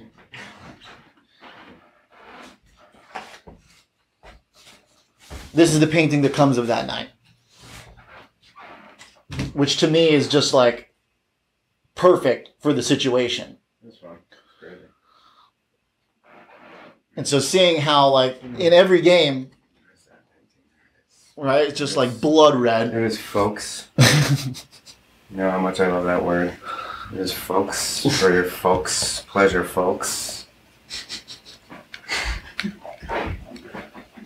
And that seemed to, like, what you're saying is that got the feeling of yes. Just like, I mean, bright blood reds, just kind of, none of the other paintings look like that at all. So specific to that night.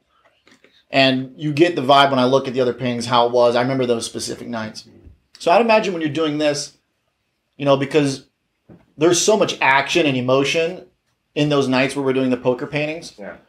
But you're somewhat kind of distant. Stop there. I'm pretty. Yeah, you're engaged. Right.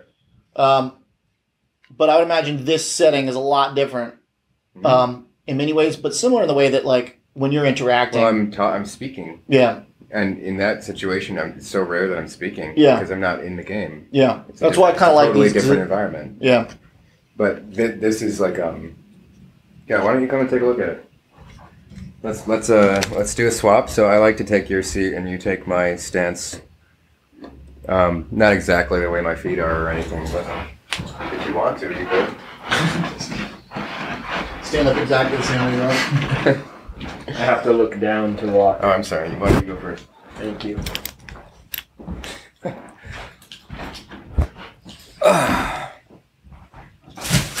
Am I on camera? Yeah, you are. Oh my goodness, you look ridiculous on camera, by the way. You look as like you're part of the background. Yeah. So this is the new look. This is the new outfit for the show. Oh my gosh, it's perfect. Look at all this white guy thigh. So much white guy thigh, right? It's pretty great. Yeah, Penny looks good. It's perfect with the pink face. I love how I tried to get the eyes, but I didn't want to. It would just. If I really detailed them, it would take too much away from it. Right. I think you got the. I think you. Yeah, I really like Penny's posture with their hand on the head. That's how I was sitting the whole time too. Yeah. It's a very pensive look. You're a very pensive guy. So these have been fun too, to pick moments to kind of choose the posture. So people are moving naturally as they sit and talk for over 2 hours, of course. Mm-hmm. So I kind of take decisive action at some points and make sure that I capture the limbs and stuff like that in the same position, and that the shoulders are not out of alignment to where it looks like they're floating in space or something. That's tough. Have you always done the lights? Have you done the lights like that? No, that's a newer thing in the newer episode. Yeah, because it's almost like there's a lot of light coming from. I love it. Yeah, I like that a lot. It makes there's for a lot of light painting coming that from the shouldn't back. exist. You know, that shouldn't exist. That you would never see that anywhere. So it's like a. Well, it's almost like I think a lot of people are going to think we're like in front of a fireplace. Yeah, it feels unbelievable, which is cool. People are going to look at that and feel like we're, Uh, nice. Oh, cool. My Adidas made it. Truth. Truth. That was one of the last editions too. The little. Oh yeah. The marks. Got a little branding in there. Yeah. Very nice. That was for you. It's interesting. You can see my hand like resting, but Yeah. Did you like the flowers? I picked those up today. Yeah, you look good. Mm-hmm. You look good. Very flattering. Flattering physique. Thank you, Adam. The Batman. I don't mention it. The thighs or the the calves were really fun. Super pink. Yeah, I saw that. Yeah, the Batman mask is pretty funny. It looks like very. Yeah. It's just like you can definitely tell that like I did not prepare properly for this. Just picked it up. And I like the harsh line of the mantle. Yeah. Yeah, I always like putting that in. I try to find ways to make it a little different each time. Was it the mantle or the mask? Well, the mantle and the mask. Yeah. Because the harsh lines. Right. It makes it clearly Batman, right? Or I thought so. Well, he's talking about the bottom of the bottom penny pinch of mask. my mask here. I see. Okay. Yeah. Well, mine looks like exactly what it is, a cheap Batman mask. It's funny. It doesn't the look... cheapest thing they had at the store. I think it's great. Right after I bought it, I realized there was another one that was amazingly real for $75. I'm like, no chance. Sorry, Adam. Yeah, that's not worth it. I love it, dude. Very cool. Can't believe you did this so fast. I'm getting faster. So when I've watched some of these back during editing, I see points where I'm just like, man, I could have stopped there. That was like an hour in. I'm like, oh well. Boy, the painting is thick. Yeah. Really thick. I feel like, I don't know. You've been wrong. No, that seems right.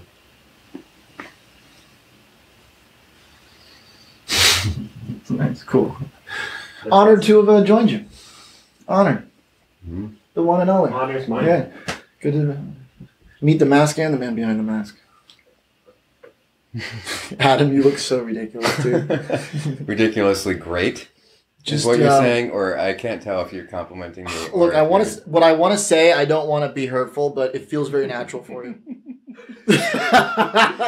Don't take this the wrong way, but you look the way you're supposed to look. If you personally know me, then you would say that I have looked like this tens of times, and it's totally normal. Tens of times. Yeah. That's cool, man. Very nice work. Very nice. Hey, The mask. I wish that were on camera. Crush my face. Well, I mean, I could have got a paper cut. It was equally dangerous for the You're both right. of You're us. right. This mic was on the whole time, right? Yeah. Okay. And what's more important, a mic or a mat? What do you mean?